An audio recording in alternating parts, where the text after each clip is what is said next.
मेरे प्रिय मित्रों, आइए 25 जनवरी 2021 भूमंच ज्योतिष पाठशाला बीजेपी स्वाध्याय दिवस 110-25 ज्योतिष के 25वें ज्योतिष पाठ के 25वें दिवस में आइए प्रवेश करें। सर्वप्रथम सूर्योदय 7:05 में, अस्त होगा 17:44 में। 1 मिनट बाद में 35 मिनट का समय हो चुका है। सूर्योदय को आए हुए अभिवादन करें, प्रणाम करें, स्वागत करें। आधा घंटे से ऊपर 5 मिनट ज्यादा, 1 बजने में 25 मिनट शेष रह चुके हैं। उसके बाद 1 बज जाएगा। स्थानीय समय 35 मिनट हो चुके हैं। आइए दैनिक कार्यक्रम के अंतर्गत आने वाला सर्वप्रथम मुख्य कार्य जो करने योग्य है, कर्तव्य स्वाध्याय में आइए प्रवेश करें। जानते हैं पाठशाला के 2 भाग, पहले भाग को हम पाठ्यचर्या प्रश्नोत्तर चर्चा कहते हैं, दूसरे भाग जो है पाठशाला का, उसको पाठ्यक्रम, जिसमें पाठों पर हम चर्चा करते हैं। उत्तराखंड मुक्त विश्वविद्यालय के पाठों पर हम चर्चा करते हैं, जो उसके द्वारा निर्धारित जो पाठ्य है उस पर हम चर्चा करते हैं, जो सिलेबस है उस पर हम चर्चा करते हैं। उसी क्रम को आगे बढ़ाते हैं। 25वें दिवस में प्रवेश करते हैं। ज्योतिष के स्नातक जो है द्वितीय वर्ष का द्वितीय प्रश्न पत्र है। विषय ज्योतिष का जो द्वितीय प्रश्न पत्र से शीर्षक और व्यक्त करने का तरीका, उस पुस्तक का जो कोड JY 202 मुहूर्त विचार नामक शीर्षक दूसरे प्रश्न पत्र को दिया गया है। खंड तीसरा है यात्रा मुहूर्त। तीसरे खंड के अंदर हम 5वीं इकाई को आज समझेंगे। केवल एक इकाई को समझने का हम प्रयास आज की पाठशाला में करेंगे, और उस इकाई का नाम है कृत्य और अकृत्य विचार। कृत्य और अकृत्य क्या होता है, उस पर हम विचार करने का प्रयास। अब यहाँ पर कृत्य और अकृत्य 2 चीज हैं। कृत्य और अकृत्य, कृत्य में जो अ है और अकृत्य में जो अ है, दोनों के अ और अ के धन के अर्थात योग से आ बनता है, अर्थात दीर्घ संधि बनती है, तो इसका नामकरण हो जाएगा। इकाई का जो नाम होगा वो होगा कृत्याकृत्य विचार। और 2 शब्दों से मिलकर बना है। ब्याह शब्द जो है, मिश्र शब्द जो है, मिलकर जो बना हुआ शब्द है, व्याहित शब्द जो होगा वो बन जाएगा कृत्याकृत्य बन जाएगा। क्योंकि यहाँ पर जैसे एक स्त्री एक पुरुष का मिलन से ब्याह होता है, ऐसे यहाँ पर 2 शब्दों के, 2 चीजों के, जैसे हम जोड़ा कहते हैं, तो 2 चीजों का हम योग से हम जोड़ा कहते हैं, इसलिए इसको हम जोड़ा कहते हैं। जोड़ा कि इनकी ऐड किया हमने, तो ऐसे यहाँ पर कृत्य और अकृत्य को हमने ऐड किया, जोड़ा, तो इन दोनों के जोड़ने से क्या बना, कृत्याकृत्य बना, अर्थात यहाँ पर दीर्घ संधि हुई। तो 5वीं इकाई में कृत्या अकृत्य विचार। अब कृत्य क्या होता है और अकृत्य क्या होता है। कृत्य मतलब जो करने योग्य, और अकृत्य जो नहीं करने योग्य, जो स्वभाव के अनुकूल उसको हम कृत्य कहते हैं, जो स्वभाव के प्रतिकूल उसको हम अकृत्य कहते हैं। जो हमारे नेचर के विपरीत होगा उसे हमें नहीं, वो अकृत्य होगा, और जो हमारे स्वभाव के अनुकूल होगा वो हमारे क्या होगा, कृत्य होगा।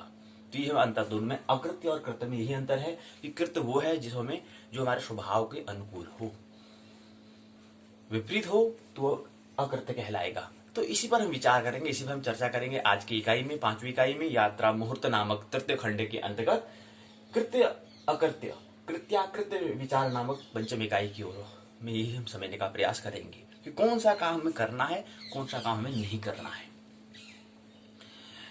कृत्य वो कहलाएगा। तो आइए समझें। इसमें पहला चरण में प्रस्तावना, दूसरे चरण में उद्देश्य, तीसरे में कृत्य अकृत्य कृत्य परिचय 21 चरणों में समझने का हम प्रयास करेंगे। इसको हम 21 चरणों में समझने का प्रयास करेंगे। इसके बाद अगला चरण होगा बोध प्रश्न। 5 बोध प्रश्न दिए होंगे। 5वां चरण होगा सारांश, 6वां रहेगा पारिभाषिक शब्दावली। 11 चरणों में उसको समझेंगे। 7वां निबंधात्मक सवाल, 3 निबंधात्मक सवाल होंगे। 3 निबंधात्मक सवाल के साथ ही साथ हम ये 5वीं कृत्याकृत्य नामक जो विचार नामक जो 5वीं इकाई है उसको विराम देंगे, और इस खंड को भी क्या करेंगे, विराम देंगे, पूर्ण हो जाएगा खंड। तीसरा यात्रा मुहूर्त, और अंतिम खंड की ओर हम यात्रा करेंगे, और उसका नाम होगा कि गृह आरंभ। जब हम करते हैं उस समय हमें क्या बातें ख्याल रखनी है। तो गृह आरंभ और गृह प्रवेश का मुहूर्त भी जो होता है, इस नामक जो चतुर्थ खंड है उसकी ओर हम कल यात्रा करेंगे, कल प्रवेश करेंगे उस खंड में। तो गृह आरंभ करना, फिर उसमें गृह प्रवेश कैसे करना है, उसका समय क्या होता है, इस पर हम इसके अंदर आने वाली जो इकाई है, पहली इकाई शिलान्यास विधि और गृह आरंभ होगा। इसको हम कल की पाठशाला में यानी कि 26 जनवरी को हम समझेंगे। 27 को द्वार स्थापना जीर्ण गृह प्रवेश, ये द्वार स्थापना नामक तृतीय इकाई, जीर्ण गृह प्रवेश नामक चतुर्थ इकाई, इसको हम 27 जनवरी को समझने का, 27 जनवरी 2021 को समझेंगे। शकुन विचार 28 जनवरी 2021 को। 29 और 30 को हम क्रमशः पहला द्वितीय खंड और तृतीय और चतुर्थ खंड को हम दो दिन में हम समझने का प्रयास करेंगे। उसके बाद अंतिम दिन को 31 जनवरी 2021 को हम चारों खंडों को एक साथ लेंगे, पुनरावृत्ति कर लेंगे, कुछ प्रश्न ले लेंगे और एक को हम परीक्षणिक टेस्ट कर लेंगे। एक छोटा प्रश्न 10 पूर्णांकों वाला प्रश्न कर लेंगे, 7 प्रश्न उसमें होंगे, 4 छोटे होंगे, अति लघु होंगे और शेष 3 प्रश्न क्या होंगे, लघु होंगे, लघु उत्तर वाले, लघु उत्तरी होंगे। तो 3 दूना 6, इनकी 2 अंक के होंगे, तो 6 ऐसे बने और 4 छोटे होंगे, अति लघु उत्तरी होंगे, उसको हम लेंगे। 4 विकल्प वाले जैसे बहु विकल्प जैसे होते उन 4 प्रश्नों को लेंगे, तो 4 नंबर वहाँ, 6 4 10, ऐसे हम एक थोड़ा परीक्षण हम कर लेंगे कि बात समझ में आ रही नहीं आ रही, या कौन सी बात हमें समझ में आ रही, या इसमें कितनी और मेहनत हमें करनी है, थोड़ा उस बीच में समझने का प्रयास हम करेंगे। एक संक्षिप्त परीक्षण। इसी क्रम में इन जो पहला प्रश्न पत्र जो हम कह रहे हैं जातक शास्त्र फलादेश सिद्धांत, दूसरा प्रश्न पत्र कह रहे हैं कि मुहूर्त विचार, इन दोनों का हम एक परीक्षा का आयोजन हम 6 फरवरी 2021 को करेंगे। उस दिन हम 2 सत्रों में इसको लेने का प्रयास हम करेंगे। तो आइए प्रवेश करें, इसको हम पुस्तक के माध्यम से समझें, पाठ्य पुस्तक के माध्यम से यूओयू द्वारा निर्धारित जो पाठ्य पुस्तक जो है जो निर्धारित किया गया है उसके माध्यम से समझें। इकाई की संरचना, प्रस्तावना, उद्देश्य, यात्रा में कृत्य विचार, यात्रा में अकृत्य विचार, बोध प्रश्न, सारांश, पारिभाषिक शब्दावली, बोध प्रश्न के उत्तर होंगे, संदर्भ ग्रंथ सूची, निबंधात्मक प्रश्न। इकाई इस खंड की यह है यात्रा मुहूर्त नामक तृतीय खंड की, ये 5वीं इकाई है। यहां पर हम इसका यात्रा में जो है, क्योंकि पूरी खंड का नाम यात्रा मुहूर्त, इनकी ट्रेवल की बात हो रही है, यात्रा की बात हो रही है। अब हमने कहा कि यात्रा क्या है, हमारा मनुष्य जीवन भी क्या है, एक यात्रा ही है, एक ट्रेवल ही है। अर्थात मनुष्य जो शरीर मिला ये भी एक पड़ाव है, ये भी मंजिल नहीं है, अभी ये भी क्या है, एक पड़ाव है, इससे आगे और बढ़ना है। जब तक कि मंजिल न मिल जाए तब तक हमें रुकना नहीं है, अर्थात यात्रा करते रहनी है। तो कितनी यात्रा, 84 करोड़ योनियों, वो भी एक क्या है, यात्रा ही है। उसमें एक मनुष्य शरीर भी आता है, मनुष्य योनि भी आता है, मानव देह भी उसमें आता है, तो वो भी एक क्या है कि यात्रा, एक पड़ाव है, मंजिल नहीं पड़ाव। तो मंजिल इसके लिए और आगे और आगे फिर और आगे चलता रहना पड़ेगा, तब जाके जब हम मंजिल मिल जाती है थोड़ा हम लगे कि हाँ मंजिल मिल गई, लेकिन मंजिल नहीं मिलती है, उसके लिए और चलना होगा और यात्रा करनी होगी। तो जीवन भी क्या है, यात्रा है। और इसी यहाँ भी हम जो करते हैं, यात्रा जो हम करते हैं वो यात्रा सामान्य है, लेकिन उससे पहले महत्वपूर्ण कहते हैं ना 2 चीज, अंतर्दृष्टि और बाह्य दृष्टि। हमने बात की कि अंतर्दृष्टि का मतलब होता है कि ये जीवन मिला, ये भी क्या है, एक पड़ाव है, इसको जो हम यहाँ पर यात्रा कर रहे हैं वो तो अलग है, लेकिन जो मनुष्य शरीर मिला वो भी क्या है कि यात्रा है। यानी कि उसको अंतर्दृष्टि में आ जाएगा, वो बाह्य दृष्टि में आ जाएगा कि जो हम यात्रा करते हैं, एक स्थान से दूसरे स्थान कहीं जाते हैं, कहीं घूमने के लिए जाते हैं तो वहाँ यात्रा करते हैं, ट्रेवल करते हैं, भ्रमण करने जाते हैं, वो अलग बात है, वो तो यात्रा बाह्य यात्रा है। लेकिन उससे पहले महत्वपूर्ण होता है अंतर्दृष्टि, क्यों कहते हैं कि यार हाँ ये शरीर मनुष्य शरीर मिला, ये भी तो क्या है कि यात्रा ही है, ये भी तो एक पड़ाव है, मंजिल तो है नहीं, क्योंकि यहाँ पर तो अभी हम बुक्स तो मिला नहीं है, मतलब जहाँ ये भी तो घर हमारा है नहीं, ये भी तो मंजिल है नहीं, तो और हमें आगे यात्रा करनी होती है। तो निरंतर, तो जीवन क्या है कि यात्रा है, जीवन एक हमें मिला, ये भी एक पड़ाव है, रुक नहीं जाना है, निरंतर आगे यात्रा करते रहनी है, ट्रेवल करते रहना है। तो जागरूक होना पड़ेगा।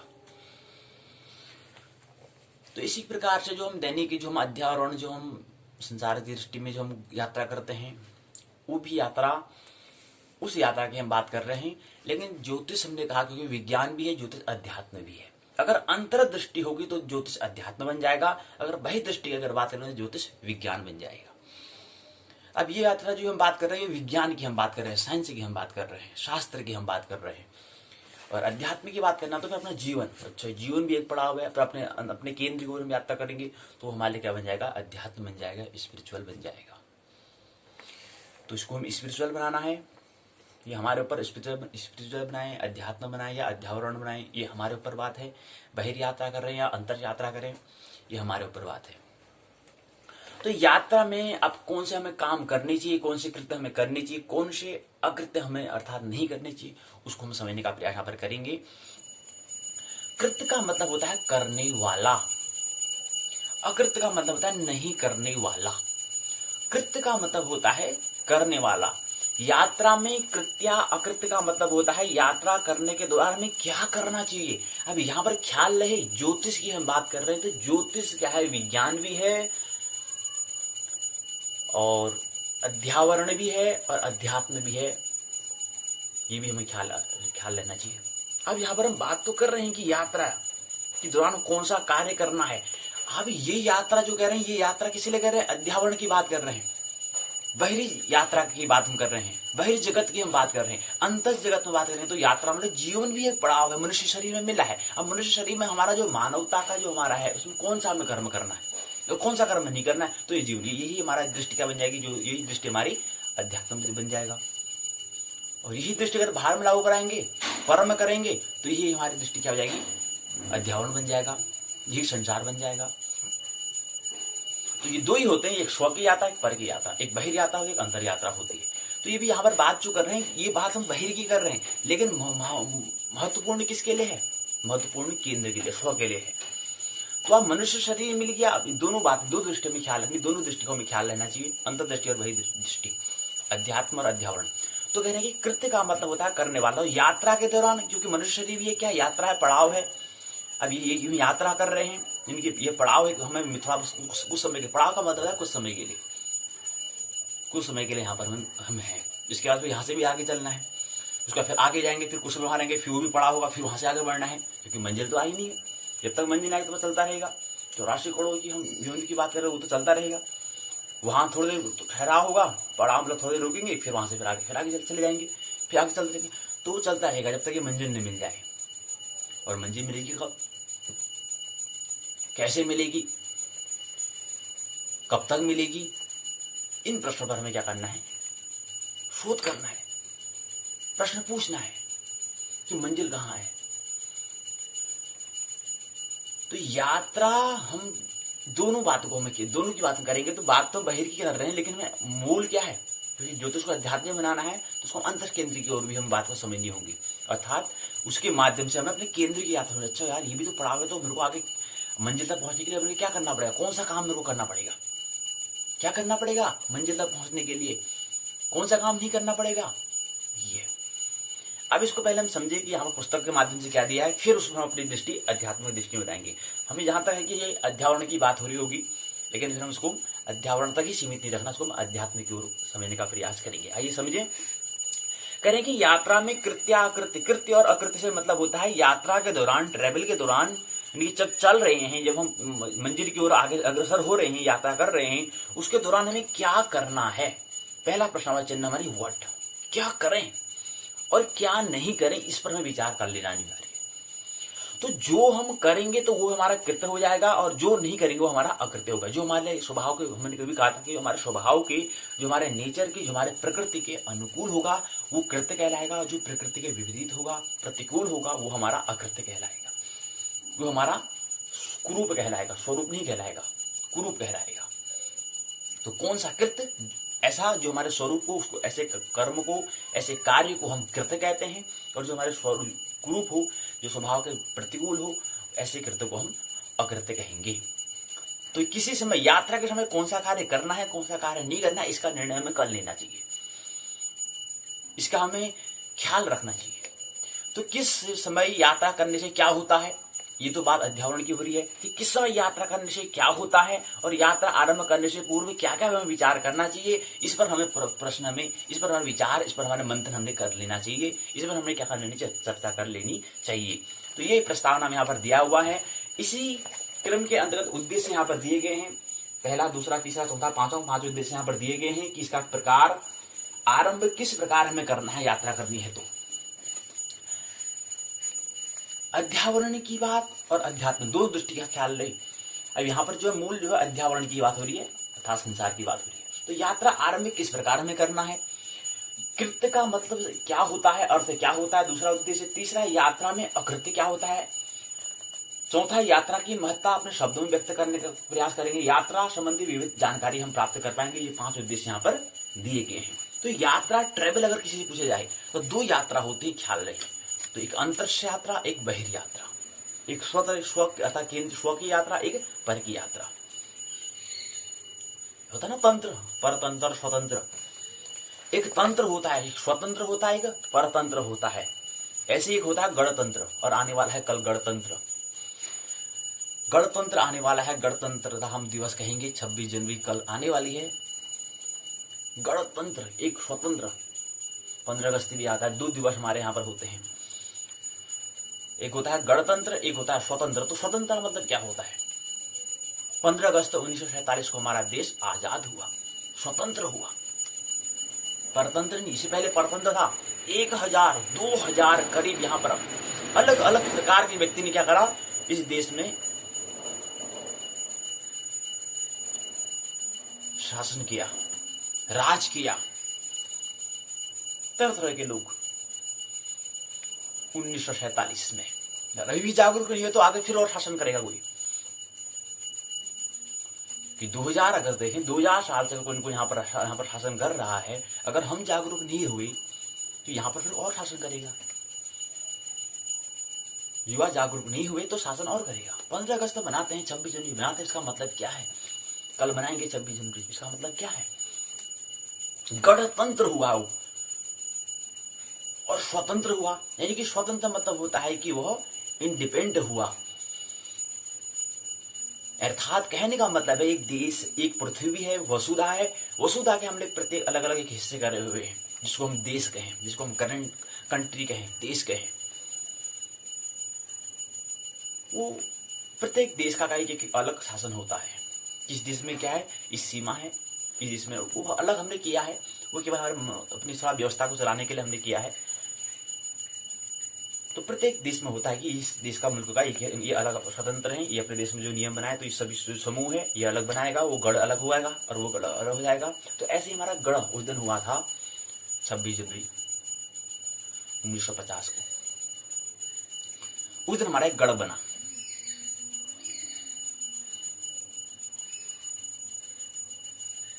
संविधान बनने में 2 वर्ष 11 माह 18 दिन का समय लगता है। गढ़ बनाना, गढ़ मतलब क्या होता है कि इस देश को जो मुल्क था उस दिन क्या का गड़ा, गाड़ी कहते हैं ना, गाड़ी। तो गाड़ी को हम चलती हुई को हम गाड़ी कहते हैं। गाड़ी का मतलब गड़ा हुआ जो हो, इसलिए गाड़ी का हम वाहन कहते तो और सही रहेगा। तो गाड़ी का मतलब होता है जो गड़ा हुआ। तो उस दिन गढ़ बनाइए। तंत्र मतलब होता है सिस्टम, आंग्ल भाषा में इसको सिस्टम कहते हैं। तंत्र मतलब होता है, इनकी गढ़ मतलब होता है कि एक जो हमारा बुनियादी जो है, जो एक पूरा एक क्षेत्र जो हमने कहा उसको हमने एक गढ़ बना दिया, एक समूह में उसको रखा। वो रखा 26 जनवरी को। और उस एक ऐसा सिस्टम मैंने बनाया, तंत्र ऐसा मैंने बनाया। सिस्टम में तंत्र अर्थात एक ऐसा नियम हमने बनाया, लॉज हमने बनाया, उसको हमने गणतंत्र कहा। उसको हमने गणतंत्र कहा। तो गणतंत्र बनाते हैं, सब बनाते हैं, लेकिन उसका मतलब क्या है जीवन में? क्यों बनाते हैं? क्या वजह है? लड्डू खा लेते हैं, कुछ हम प्रोग्राम भी, सांस्कृतिक प्रोग्राम भी करते हैं, लेकिन क्या होता है? तंत्र मतलब होता है हक, खुद का। स्व का मतलब होता है स्वतंत्रता दिवस और गणतंत्रता दिवस हम कहते हैं। तो स्वतंत्रता दिवस बात मतलब स्व मतलब खुद का, तंत्र मतलब खुद का हक होना। मतलब इस देश में जो है उसको खुद, इस देश को जो मैंने बांटा है तो इस देश का खुद का हक, स्वयं का खुद का हक, उसको हमने स्वतंत्र कहा। वो 15 अगस्त 1947 में हो गई। इससे पहले खुद का हक, खुद का स्वतंत्र, खुद का तंत्र नहीं था, स्वयं का तंत्र नहीं था। किसका था फिर? जिसको हम अन्य देश के, उन देशों का था। अंग्रेज कहें, पुर्तगालिन कहें या अन्य कहें, तो उनका हक था यहाँ पर। वो जो हक, वो मतलब क्या था? मतलब इनकी यहाँ पर जो देश वाले जो यहाँ पर लोग रह रहे हैं, यहाँ पर रहने वाला जो बाहर अन्य लोग वो यहाँ पर शासन कर रहा है। मतलब यहाँ के व्यक्ति स्वतंत्र हैं कि वो कहीं भी जा सकते हैं, कहीं भी आ सकते हैं, लेकिन ऐसा नहीं था यहाँ पर कि यहाँ से कोई बाहर वाला आया उसका शासन था कि यहाँ पर जो वो कहेगा वो यहाँ पर लोग करेंगे। उसको कहते हैं परतंत्रता। और हमने कहा कि परतंत्रता भी दो तरह की होती है, और स्वतंत्रता और परतंत्रता में ख्याल ये रखना है कि ऐसी स्वतंत्रता और दो बातें होती है, स्वतंत्रता और परतंत्रता। जहां पर मालिक हम स्वयं हैं, जहां पर मालिक हम स्वयं हैं, तो ऐसी परतंत्रता को भी हम वो स्वतंत्रता में बदल जाती है। अगर मैं चाह रहा हूं, काम करना चाहता हूं, अगर मैं चाहता हूं, मैं काम करना चाहता हूं, तो दूसरा मेरे को परतंत्र नहीं बना सकता है। गांधी जी कहते थे अंग्रेज से, तुम कितना ही कुछ कर लो लेकिन तुम मेरी आत्मा को कुछ भी नहीं कर सकते हो, कितना ही तुम राज कर लो लेकिन मेरी आत्मा, मैं स्वतंत्र हूं। तो ऐसी जो स्वतंत्रता है जो किसी के द्वारा लाई गई है, तो ऐसी स्वतंत्रता भी क्या कहलाएगी? परतंत्रता कहलाएगी। ऐसी स्वतंत्रता भी परतंत्रता है जो किसी की दूसरे के कहने में, बहकावे में आने में जो हमने तंत्र बनाया, जो हमने हक हमने अपना बनाया है, वो हक का कहलाएगा। स्वतंत्रता तो नाम का, लेकिन वो क्या होगी? परतंत्रता ही होगी, क्योंकि दूसरे के द्वारा कहने पर, बहकाने पर आपने वो हक आपने मांगा। तो ये ऐसा हक को हम, ऐसे तंत्र को हम क्या कहेंगे? परतंत्रता ही कहेंगे। क्यों? क्योंकि दूसरे के द्वारा लाई है, और हक क्या होता है? स्वयं का होता है। तो ऐसी स्वतंत्रता भी क्या है? परतंत्रता कहलाएगी। और ऐसी परतंत्रता जो स्वयं के द्वारा, जो स्वयं खुद उसमें हमने बनाई है, तो ऐसी परतंत्रता भी क्या कहलाएगी? स्वतंत्रता कहलाएगी, क्योंकि मालिक उसमें हम स्वयं है। लेकिन ऐसा नहीं था 15 अगस्त 1947 से पहले, ऐसा नहीं था।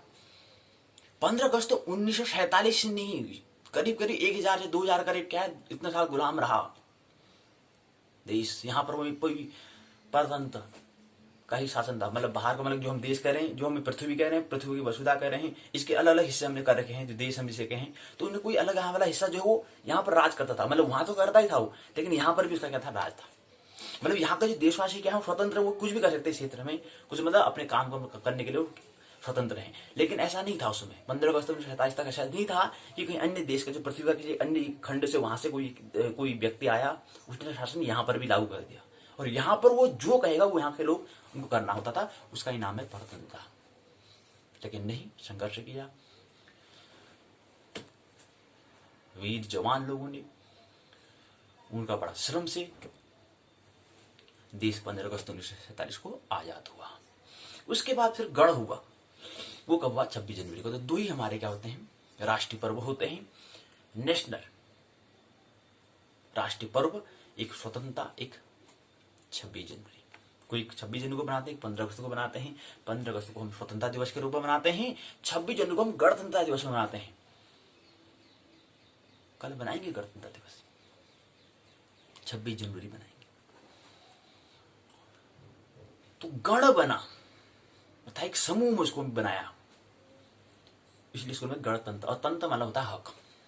ख्याल रहे स्वतंत्र और परतंत्रता भी, अभी भी हम स्वतंत्र नहीं है। ख्याल रहे स्वतंत्र हमारा जीवन में जो हम है, प्रत्येक व्यक्ति स्वतंत्र है, प्रत्येक व्यक्ति स्वतंत्र है, प्रत्येक व्यक्ति का हक है वो अपने तरह से जिए, किसी के दूसरे के कहने में नहीं। और हमने तभी कहा था कि विद्या सा विद्याया विमुक्ति, और विद्या वही होगी जो मुक्त करेगी, जो स्वतंत्र करेगी। और प्रत्येक व्यक्ति स्वतंत्र है, वो अपने तरह से जिंदगी जी सकता है, इसमें कोई दूसरा उसका शासन करने का, राज करने का कोई अधिकार नहीं है। वो खुद अपने तरह स्वयं अपने मस्ती में जी सकता है।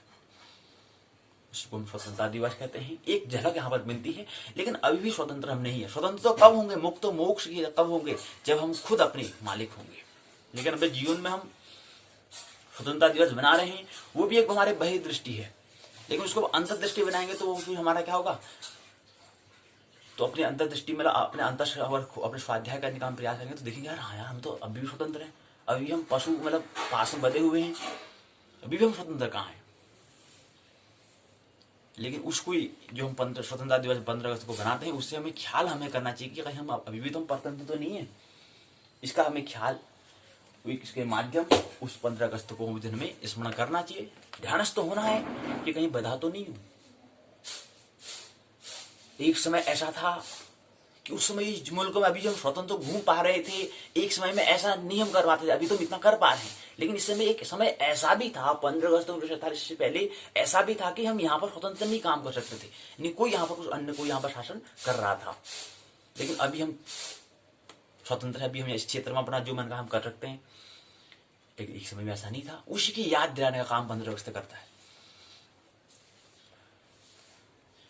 लेकिन उसको याद को हम कितना ताजा, कितना तरोताजा रखे रहते हैं, या कितना उसको अंतर्दृष्टि में लाते हैं, कितना हम उसमें चिंतन विचार करते हैं, वो हमारे पर निर्भर करता है। लेकिन 15 अगस्त स्वतंत्रता दिवस 2 राष्ट्रीय पर्वों पर हमें विशेष ख्याल रखना चाहिए। ऐसे अपने अंतर्दृष्टि में ध्यान रखना है कि मैं कहीं परतंत्र तो नहीं हूँ, किसी दूसरे पर निर्भर तो नहीं हूँ, डिपेंड तो नहीं हूँ। स्वावलंबी का ख्याल, स्मरण, सतत स्मरण, इंडिपेंड, इंडिविजुअल का ख्याल, क्योंकि मोक्ष निर्माण उसी को मिलेगा जो स्वतंत्र होगा, जो किसी से इंडिपेंडेंट रहेगा, वही क्या है, मोक्ष का अधिकारी है। ये परम सूत्र है, इसको मोक्ष कहा। जो स्वतंत्र हो चुका है, जो कर्म के बंध का लेखा लेखों से क्या हुआ, हिसाब किताब बराबर, और काम कर रहा है तो निष्काम कर्म से कोई उसका लिखा, मतलब काम कर रहा है तो उससे कर्म से फल से कोई मतलब नहीं है, परिणाम से कोई मतलब नहीं है, रिजल्ट कोई भी से कोई मतलब नहीं है। लेकिन कर्म कर रहा है तो इसका मतलब क्या है, लिखा जो अब इसका नहीं बनेगा। समझो, अब से तो लिखा जो हिसाब किताब नहीं बनेगा, क्योंकि अब वो कर्म काम जो कर रहा है वो निष्काम काम कर रहा है, उसमें कोई इच्छा, कोई चाह उसने जोड़ा नहीं है, वो कर रहा है बस करने के लिए कर रहा है बस। तो उसका हिसाब किताब अब यहाँ से धन नहीं हो रहा है, अब यहाँ से ऋण ही होगा, धन नहीं होगा। वही कर्मयोग है। तो इसलिए स्वतंत्रता दिवस हम कह रहे हैं, स्वतंत्र तो हम हो चुके हैं, लेकिन अभी भी हमें इसमें क्रांति की आवश्यकता है। अध्यात्म जगत में तो परम क्रांति की आवश्यकता है, लेकिन फिर भी अगर अध्यावरण की अगर जगत की बात करें, वहां पर भी क्रांति की आवश्यकता है। अगर हम जागरूक कर नहीं रहे तो अभी भी कोई और शासन इस समय कर सकता है। तो ऐसा नहीं है कि हम कहते हैं कि सोने की चिड़िया थी, मतलब ऐसा कहते हैं देश, भारत देश को सोने की चिड़िया कहते थे, ऐसे नहीं कहते थे। इसका मतलब कुछ न कुछ यहाँ पर क्या है, तपोभूमि, यहाँ पर तप की भूमि है, यहाँ पर अध्यात्म की जगत की ओर काम किया गया है, इसलिए इसको हम कहते हैं सोने की चिड़िया। कहने का मतलब एक मतलब ये भी है, एक अर्थ ये भी है, मतलब उस समय साधन नहीं थे, लेकिन फिर भी अध्यात्म जगत को समझने का प्रयास किया था निरंतर। अब थोड़ा यहाँ पर साधन की उपयोगिता हो जा रही है, पश्चिम का बोलबाला हो रहा है, साधनों में बदल जा रहे हैं, अध्यात्म के केंद्र को हमारा विस्मरण चल बढ़ता ही जा रहा है। एक दिन तो हम ऐसा भी सिद्ध कर देंगे कि हम आत्मा होती ही नहीं है जी, सिद्ध कर देंगे, प्रूफ कर देंगे। लेकिन किसी के प्रूफ करने से, कहने से, वैज्ञानिक कहने से सिद्ध नहीं होता है। वो कहेगा भी तो वो किसके आधार पर कह पाएगा, आध्यात्मिक जगत के अध्यात्म जो जगत है उसके आधार पे तो कह पाएगा ना। अगर बोलेगा तो किसके आधार पर बोलेगा, मुर्दा तो नहीं बोलता है ना।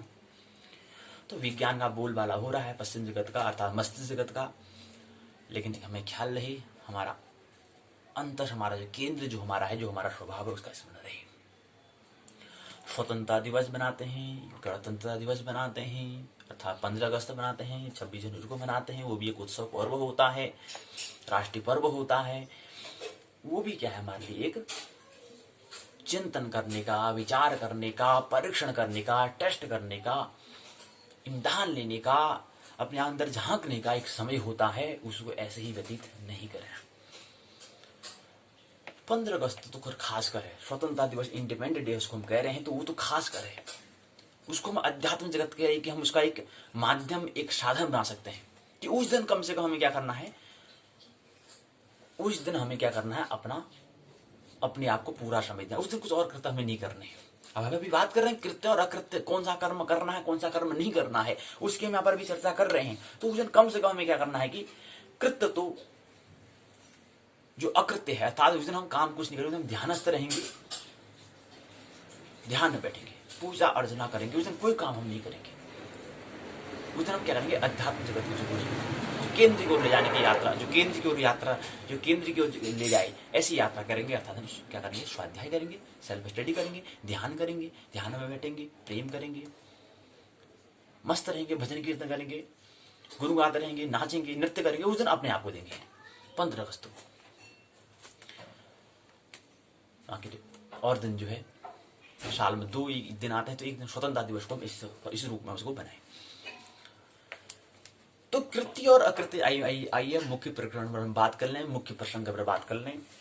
मुख्य प्रसंग है यात्रा में कौन सा काम हमें करना है, कौन सा काम हमें नहीं करना है। और जीवन भी एक यात्रा है, और यात्रा में जो मनुष्य शरीर मिला ये भी एक पड़ाव है। इसका सतत स्मरण हमें रहे, निरंतर इसमें कंटिन्यूस हमें ये स्मरण रहे, मेमोरी में रखना है, याद रखना है, रिमेम्बर हमें रहना है कि ये भी एक क्या है, पड़ाव है, रुक नहीं जाना है, यहां से भी आगे यात्रा है, यही मंजिल नहीं है, इससे भी आगे यात्रा होगी, इससे भी आगे यात्रा करनी है हमें।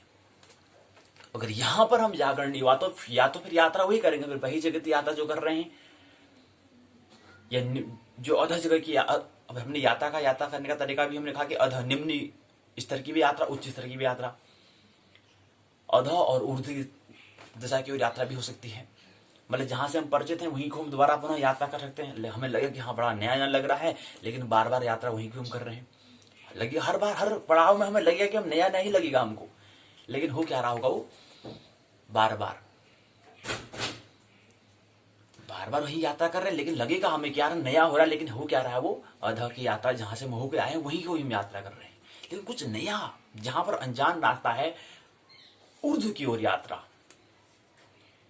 केंद्र की ओर यात्रा, अध्यात्म की ओर, ब्रह्म की ओर यात्रा, उसके लिए हमें कुछ नया करना होगा।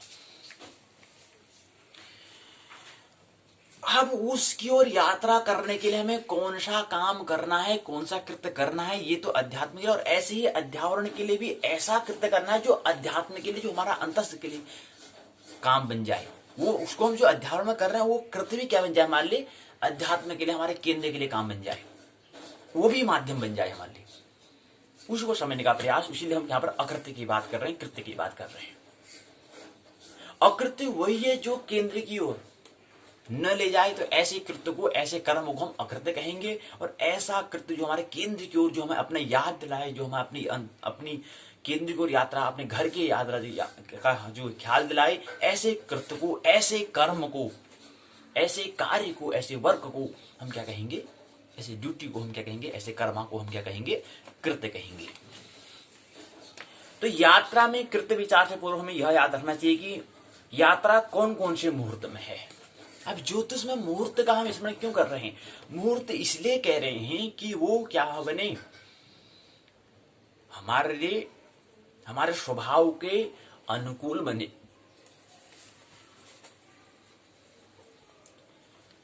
उसको समझते हुए काम करें। मुहूर्त का मतलब इतना ही होता है कि वो हमारे क्या बने, होश पूर्वक, बेहोशी में काम न बने, इसलिए मुहूर्त का जिक्र हम करते हैं।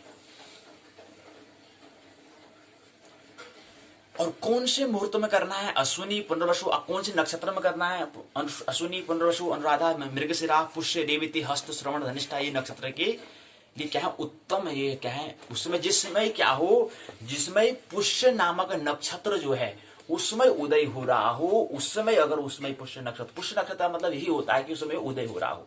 और पुष्य नक्षत्र में क्योंकि हमने कहा 3 तारे होते हैं, और हमने नक्षत्र कहा तारों का समूह होता है, और पुष्य नक्षत्र क्योंकि 8वें समूह में उसको रखा गया है, उसमें क्या आते हैं, 3 तारे आते हैं। यानी कि 3 तारे जब, 3 स्टार जब उग रहे हो, आ रहे हो, उस समय हम यात्रा, हमारे लिए क्या होगा, यात्रा करना हमारे लिए ऐसा मुहूर्त, उसमें वो मुहूर्त मतलब ये होता है कि उसमें अगर उदय हो रहा है, और उस समय का जो समय, जो 48 मिनट का समय जो होगा, वो हमारे लिए क्या होगा, मुहूर्त होगा, वो हमारे लिए क्या होगा, शुभ परिणाम वाला। वो हमारा उस समय हम काम, उस समय यात्रा कर रहे हैं, उसमें हम कर्म कर रहे हैं, कोई काम कर रहे हैं, तो हमारे लिए क्या होगा, वो स्वभाव भी अनुकूल होगा।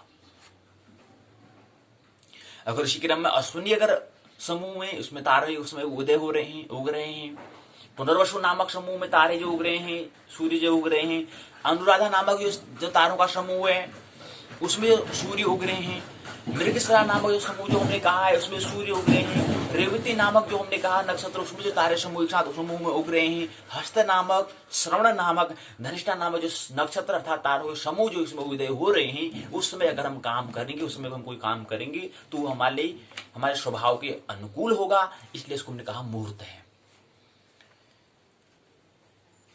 मुहूर्त कह रहे हैं, मुहूर्त भी 2, एक शुभ और अशुभ, मतलब जो हमारे स्वभाव के अनुकूल उसको शुभ, जो स्वभाव के प्रतिकूल जो स्वभाव के विपरीत ले जाए वो क्या है, अशुभ कहलाएगा। तो ये हमारे क्या है, शुभ होता है। इसी क्रम में रोहिणी, उत्तर फाल्गुनी, उत्तराषाढ़ा, उत्तर भाद्रपद तीनों पूर्वा, ज्येष्ठा, मूल और सदविशाई नक्षत्र मध्यम एवं भरणी, कृतिका, आर्द्रा, आश्लेषा, मघा, चित्ता, स्वाति और विशाखा ये नक्षत्र निंदित होते हैं। तिथियों में भी बात, तिथियों का भी जिक्र करना है। यात्रा के समय ख्याल नहीं कि कौन सी तिथि होनी चाहिए, तो द्वितीया होनी चाहिए, तृतीया होनी, पंचमी, सप्तमी, दशमी, एकादशी, त्रयोदशी शुभ तिथि होती हैं। और जिस समय यात्रा कर रहे हैं उस समय या तो क्या होनी चाहिए, द्वितीया होनी चाहिए, तृतीया या पंचमी या सप्तमी या दशमी या एकादशी या त्रयोदशी तिथि होनी चाहिए। अब ये हम कह रहे हैं कि बता दिया कि ज्योतिष में कह रहे हैं, लेकिन इसकी जो जिस व्यक्ति को बताएंगे उसको बात को हम कह देंगे कि इसमें तिथि ये होनी चाहिए, वो कुछ समय के लिए चलो ठीक है, उस व्यक्ति ने इसको मान लिया, लेकिन इस दृष्टि को अगर आने वाले नई पीढ़ी तक दृष्टि देनी होगी तो उसके लिए क्या करना पड़ेगा, उसके लिए पहले उस व्यक्ति को क्या देनी होगी, झलक देनी होगी अनिवार्य की, कि अनिवार्य जगत में इसकी क्या वैज्ञानिकता, क्या तथ्यगत, क्या ऑथेंटिक, क्या प्रमाणिक है, इसकी दृष्टि उस मित्र को देंगे तो ही जाके वो दृष्टि फिर अगले आने वाले नई पीढ़ी को देगा, तब जाके फिर क्या बनेगा, नित्य बनेगा, तब जाके क्या होगा, फिर जानना बनेगा। नहीं तो हम कहते हैं ठीक है, किसी व्यक्ति ने कहा, ज्योतिषी ने बता दिया, ठीक है, ज्योतिषी हाँ ठीक है यार, तृतीया से बता देगा, किसी जातक को या जातिका को बता दिया, ठीक है भाई यात्रा है, यात्रा जब करनी है तो आपको अश्विनी, पुनर्वसु, अनुराधा, मृगशिरा, पुष्य, रेवती, हस्त, श्रवण, धनिष्ठा ये नक्षत्र में, और तिथि द्वितीया, तृतीया, पंचमी, सप्तमी, दशमी, एकादशी और त्रयोदशी में, इन तिथियों में यात्रा करना। अब उसने पूछ लिया, अब दूसरा क्योंकि जो जातक वो भी था, जिज्ञासु वाला है नहीं, उसने प्रश्न पूछा, अच्छा बताओ यही मैं अगर प्रतिपदा को करता हूं तो उसका क्या होगा, अगर मैं प्रतिपदा को यात्रा करता हूं तो उसमें उसका रिजल्ट क्या मिलेगा, उसका परिणाम क्या होगा। अरे ज्योतिष क्या हो रहा है, जब मैं कह दिया रहा हूं शास्त्र में ऐसा लिखा है बस, लेकिन वो जातक कह रहा है कि मेरे को बताओ क्या वैज्ञानिकता है, लेकिन जो ज्योतिष अगर नहीं बता पा रहा है तो ये फिर इस पर विश्वास होगा, इसकी प्रमाणता पर जाकर इसको हम समझेंगे, इसकी वैज्ञानिक, तो बिना वैज्ञानिकता, बिना तथ्यगत बातें समझाए हुए क्या इसको कोई इसके राह पर चलने वाला होगा। लेकिन नहीं भाई, ज्योतिषी भी क्या है बता देते हैं बस। अर्थात कहने का मतलब है ज्योतिष में भी क्या है, शोध करने की आवश्यकता है, परम आवश्यकता है, अनुसंधान करने की आवश्यकता है। काफी समय हो चुका है, इसमें अनुसंधान करने की आवश्यकता है, इसको भी वैज्ञानिक बनाना है, विज्ञान बनाना है। इसको विज्ञान तो है ही, लेकिन इसको पथ में लाना है, दृष्टि व्यक्ति को, प्रत्येक व्यक्ति को जन जन तक से दृष्टि देने की इसमें वैज्ञानिकता है। साइंस है, ये साइंस तो है, वो ऑलरेडी है, वो तो उसकी कोई दोहराई बात नहीं है, लेकिन प्रत्येक व्यक्ति तक जाने की हाँ इसमें विज्ञान होता है, ये विज्ञान है, साइंस है, प्रत्येक जन जन तक, प्रत्येक व्यक्ति तक इसमें दृष्टि डालनी है कि हाँ यार वाकई में है। लेकिन नहीं भाई, बता दें ठीक है ऐसा करो वैसा करो भाई, से शास्त्र में लिख दिया, ठीक है भाई, ठीक है भाई, तो फिर ज्योतिष क्या होगा, अंधविश्वास हो जाएगा। तो अब ये बता रहे हैं कि यात्रा समय कौन सा हमें काम करना है, क्योंकि पहला ज्योतिष का एक सूत्र हमें हमेशा ख्याल रहे कि ज्योतिष की दृष्टि में कहते हैं कि जो भी यहां पर, जो भी कुछ भी अगर कोई चीज यहां पर है वह सभी को क्या करते हैं, सभी एक दूसरे को प्रभावित करते हैं, ये पहले ख्याल रहे। घास का तिनका हो, पेड़, पशु, पक्षी, पत्थर भी, यहां तक वो भी, खगोलीय पिंड, ये सभी क्या करते हैं, संयुक्त हैं, एक साथ अनजान रास्तों से जुड़े हुए हैं। कोई भी घटना वहां पर होती है तो उसका परिणाम दूसरे तक घट जाता है, दूसरे में घटता है। ये दृष्टि है। इस दृष्टि का ख्याल रखते हुए तिथि का भी, तिथि का मतलब क्या होता है, तिथि का मतलब चंद्रमा से तो मतलब है, अर्थात तुम कर रहे हो उस काम का क्या हो, उसका प्रभाव चंद्रमा पर पड़ेगा, और चंद्रमा ने अगर वहां से अगर मना कर दिया तो आपका काम सिद्ध नहीं हो सकता है, क्योंकि संयुक्त है, सभी की मर्जी है वहां पर, सभी की एक साथ, उसी को हम प्रभु की हम कहते हैं, परमात्मा की इच्छा कहते हैं।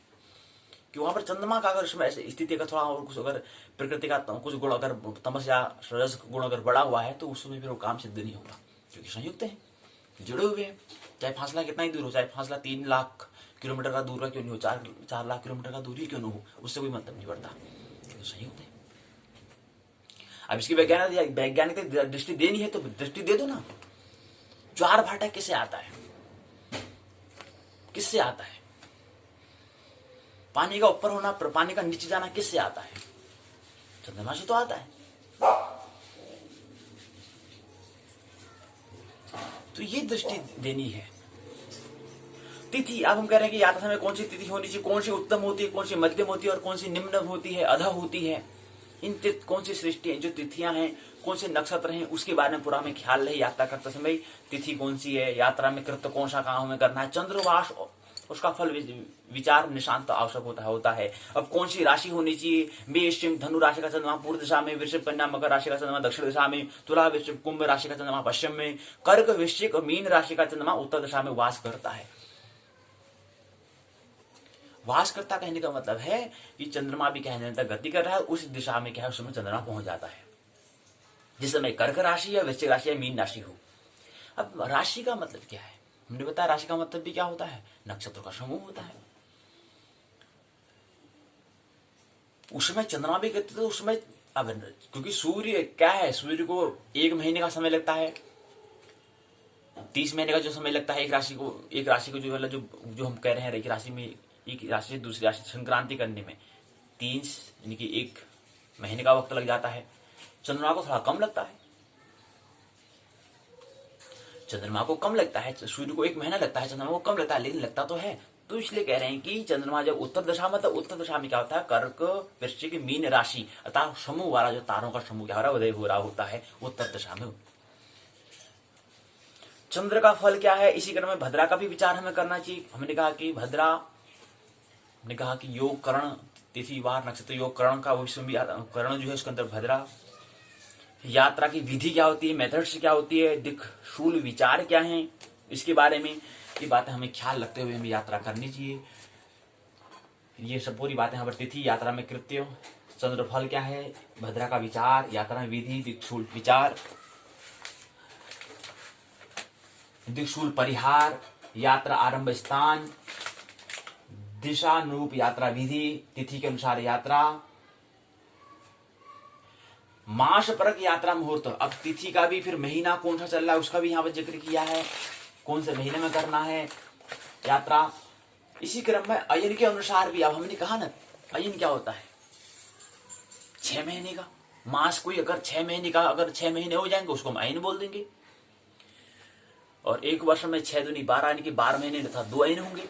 अब उत्तरायण है कि दक्षिणायण है, अयन का भी यहाँ पर जिक्र होता है, तो कौन से अयन में हमें यात्रा करनी चाहिए, इन सब का जिक्र यात्रा करने समय क्यों करना है, यही ख्याल हमें रखना है कि हम सभी लोग की उसमें जो काम कर रहे हैं उसमें अस्तित्व की क्या मर्जी है। अस्तित्व मतलब होता है कि इसमें जो भी पूरा ब्रह्मांड में जो भी चीज है उन सभी की क्या स्थिति, क्या दशा बन रही है, उसमें कैसी स्थिति, कैसा ढंग है, और काम करेंगे तो उसका प्रभाव वहां पर पड़ेगा। जैसे हम कहते हैं कि बीमारी का भी क्या होता है, संक्रमण होता है, अगर हम उसके पास रहेंगे तो संक्रमण ट्रांसफर हो जाएगी, फैल जाएगी। अगर कोई संक्रमित है, कोई बीमारित है, तो वो क्या हो जाएगा, उससे संक्रमण फैल जाएगा, ट्रांसमिशन हो जाएगा, फैल जाएगा। ऐसे संक्रमण क्या है, अगर ये फैलता है तो ऐसे सत्संग में, तो उसका अगर सत्संग में जो संग जो करेंगे तो वहां पर भी तो संक्रमण होगा, वो बीमारी नहीं है, वो तो स्वास्थ्य है, तो स्वास्थ्य का भी तो संक्रमण होगा। तो ऐसे ही उसमें अगर स्थिति ऐसी है तो उस स्थिति का भी क्या होगा, उस जो हम काम कर रहे हैं उस काम में वो संक्रमण हो जाएगा, फैल जाएगा, और परिणाम फिर क्या होगा, शुभ होगा या अशुभ होगा। उसी को हम दशा कहते हैं,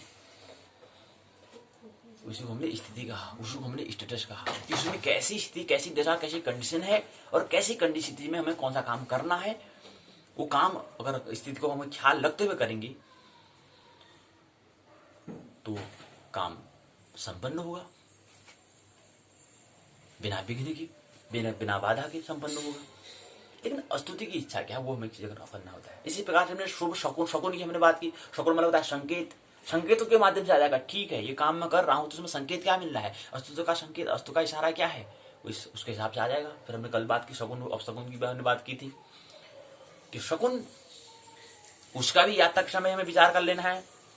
हमने कहा था कि ब्राह्मण 1 से अधिक ब्राह्मण होगा, घोड़ा होगा, हाथी, फल, अन्न, दूध, दही, गाय, सरसों का कमल, वस्त्र, वैश्या, वाद्य, मयूर, नीलकंठ, नेवला, बंधा हुआ पशु, मांस, शुभ वाणी, पुष्प, ईख जल से भरा, कलश छत्र, मिट्टी, कन्या, रत्न, पानी, श्वेत, बैल, शराब, पुत्र सहित स्त्री, प्रज्वलित अग्नि, दर्पण, काजल, धुले वस्त्रों के साथ धोबी, मछली, सिंहासन, रुद्र रहित शव, मृत शरीर, पताका, शहद, वक्रा, अस्त्र, गोरोचन,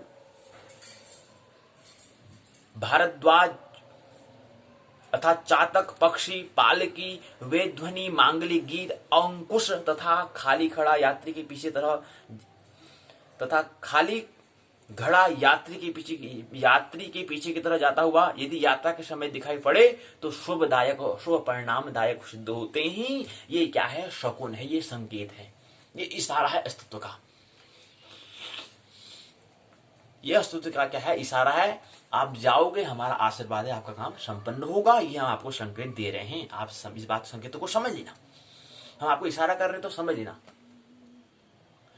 तो ये अगर हमें होता है तो ये हमारे लिए क्या होता है? शुभ फलदायक होता है। परिणाम में हमारे क्या होते हैं? शुभदायक होते हैं। परिणाम में शुभदायक, शुभ अशुभ की तो खरे ज्योतिष में बात, अगर अध्यात्म बनाना तो ही बात करेंगे, नहीं तो ज्योतिष को अध्यात्म बनाना तो वहां पर शुभ अशुभ भी क्या हो जाता है? शून्य हो जाता है। वहां पर शुभ ना अशुभ की बात ही नहीं करता। मतलब क्या होता है? वो उत्सव बनता है, उत्सव या आनंद बनता कहेंगे तो सही रहेगा, क्योंकि आनंद के लिए कोई तीसरा शब्द, आनंद के लिए कोई दो विपरीत शब्द नहीं आते। शुभ कहेंगे तो अशुभ आ जाएगा, अशुभ कहेंगे तो शुभ आएगा, या यश कहेंगे तो अपयश आ जाएगा, हानि कहेंगे तो लाभ आ जाएगा। तो एक ऐसा शब्द होगा कि उसमें शकुन जो हमें मिले तो हमारे लिए क्या होगा? आनंदमयी होगा। अब आनंद के लिए कोई शब्द ऐसा शब्द नहीं है, क्योंकि आनंद के लिए हम कोई इसके विपरीत शब्द नहीं, क्योंकि आनंद जो क्या है वो अध्यात्म जगत का केंद्र का मूल का वो स्वभाव है, उसका नाम है। अनुभूति जो है, जो हमारा स्वभाव है उसकी जब अनुभूति हम कर लेते हैं तो वो आनंद बनता है। अर्थात जो त्रिगुणा जो है, प्रकृति के त्रिगुणों के अतीत जो होता है, जो उसके त्रिगुणातीत जो है वो क्या है? आनंद है। तीन गुण हमने कहा कि सुख, दुख और शांति। प्रकृति के तीन गुण, सुख जो होगा वो रजस गुण प्रकृति का, दुख होगा वो तमस, हमने बताया ना सत्व रजतम। तो सुख और दुख, सुख रज का, तमस दुख का, और सत्व क्या गया? शांति का। आनंद का तो त्रिगुणातीत है, उसकी बाहर की बात है। तो आनंद क्या है? वो हमारा स्वभाव है। आनंद का न जन्म होता है न मृत्यु होती है, हम ऐसा कहें, क्योंकि जन्म मृत्यु जीवन के परे जो है वो आनंद है। फिर सच्चे आनंद तो और बड़ी बात है भाई।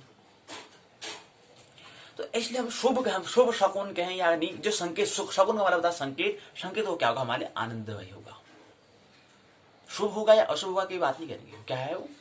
आनंदमयी होगा। अगर हम कोई शकुन का संकेत हमें मिल रहे हैं कि कोई ब्राह्मण एक से अधिक ब्राह्मण मिल रहे हैं, कहीं यात्रा करने जा रहे हैं, उस समय हमें ब्राह्मण एक से अधिक ब्राह्मण हमको मिल चुके हैं, तो वो संकेत है, वो अस्तित्व की प्रभु की इच्छा है कि ये काम जो आप करने जा रहे हो उसमें आप आनंद होगा, वो आनंदमयी से पूर्ण हो जाएगा। उसमें सुख दुख का सवाल ही नहीं है, सुख दुख शांति का सवाल ही नहीं, वो आनंद होगा काम आपका। अब अकृत्य कौन सा है? यात्रा का में जो हम ट्रेवल कर रहे हैं उसमें कौन सा करते हैं? अब ये हम ख्याल रहिए कौन सी बात कर रहे हैं, ये हम अध्यावरणीय जगत की बात कर रहे हैं। लेकिन अध्यावरणीय जगत की बात भी हम किसके कर रहे हैं? अध्यात्म के लिए, आनंदमय बनने के लिए हम बात कर रहे हैं। जो व्यक्ति आनंद हो जाएगा फिर सुख दुख उसको कभी, सुख दुख शांति कभी उसको फिर व्यापेगी नहीं, उसमें लिप्त नहीं होगा, क्योंकि आनंद उसका स्वभाव है, आनंद स्वभाव है। तो अब अकृत्य भी जो हम कह रहे हैं, यात्रा में कौन से अकृत्य जो हम काम हमें नहीं करने हैं, ये अध्यावरण की तरह स्तर पर इसको समझे, और मूल विषय क्या रहेगा? वो अध्यात्म का रहेगा।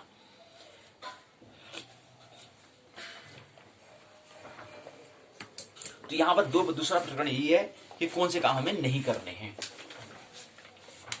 यात्रा में अकृत्य, ये हमने बात समझी। यहां तक हमने कृत्य के बारे में हमने समझा कि यहाँ पर हमने समझा कि पहले प्रस्तावना उद्देश्य यात्रा में कृत्य विचार यहाँ पर दिया गया था, ये बात हमने यहाँ पर समझी। फिर इसी क्रम में कौन सा हमारा शकुन संकेत मिलने उसका हमें ख्याल रखना है। फिर इसी क्रम में आता है अकृत्य के बारे में, एक सूत्र दो सूत्र के माध्यम से समझाया है। सम्मुख शुक्र दोष विचार में करना चाहिए। अब कहते हैं कि अब अकृत्य कैसा है, अब क्या होता है? उपनयन, देवताओं के प्रतिष्ठा, विवाह, उत्सव, होलिका, दीपावली आदि सूतक, जना, शौच, मरना, शौच, इनकी समाप्ति में जब तक ये सभी कार्य पूर्ण रूपेण संपन्न न हो जाए तब तक कदापि भी यात्रा नहीं करनी चाहिए, ट्रेवल नहीं करनी चाहिए। और ट्रेवल हम कर रहे हैं, यात्रा हम कर रहे हैं, क्योंकि ये पड़ाव है, मनुष्य जीवन का एक पड़ाव है। बार बार ख्याल तो हमारा केंद्र का होना चाहिए, हमें दर्पण बन जाए, साधन बन जाए अपने का। हमने कहा ना, ये भी शिक्षा भी एक बहाना है। महत्वपूर्ण स्वाध्याय, महत्वपूर्ण तो अपना क्या है, फिर वो मतलब एक परमात्मा भी एक क्या है, बहाना होता है। महत्वपूर्ण तो होता है अपने आप को जानना, स्वाध्याय एक बहाना के माध्यम से अपने आप को समझने का हम प्रयास करते हैं। अतः कोई वीडियो हम देख रहे हैं तो उसमें भी क्या देख रहे हैं, उसमें अपने आप का हम अध्ययन कर रहे हैं। ये हमें ख्याल हो न हो अलग बात है, लेकिन कर ही हुए रहे हैं। कोई भी किताब पढ़ रहे हैं तो पढ़ इसलिए रहे हैं तो हम क्या अपना हम कहाँ पर है उसको देख रहे हैं, अच्छा हम कहाँ पर हैं, कितनी गहराई पर है, इसलिए उसको पढ़ रहे हैं। अब 10 किताब में से ये किताब क्यों पढ़ रहे हैं, वो हमारी स्थिति को, हमारी ढंग को दिखाता है, हम कहाँ तक हमारा स्तर, हमारे लेवल को दिखाता है। लेकिन हो क्या रहा, वो इसी किताब को क्यों उठाई, अर्थात हम हमारी स्थिति यहाँ तक है। कहीं की जो पुस्तक अगर कहें उसको क्रम से अगर हम ऐसे रख दें तो अगर 5वें नंबर की पुस्तक उठा दो, ऐसा हमारा स्तर कहाँ गया, 5वें स्तर तक हम पहुंच चुके हैं, आगे और बढ़ गए। तो नीचे किताब हमने नहीं उठाई क्योंकि हो सकता है कि निम्न हम यात्रा करके आ चुके हैं। तो परमात्मा भी एक बहाना, लेकिन महत्वपूर्ण क्या है, अपना ही अध्ययन होता है। तो ये काम अगर है तो इस समय कोई काम हमें नहीं करनी चाहिए। अब बताते हैं, अकाल में बिजली चमके, बादल बरसे, पाला पड़े तो भी रात तक इनके 24 गुणा 7 अर्थात 168 घंटे तक यात्रा हमें नहीं करनी चाहिए।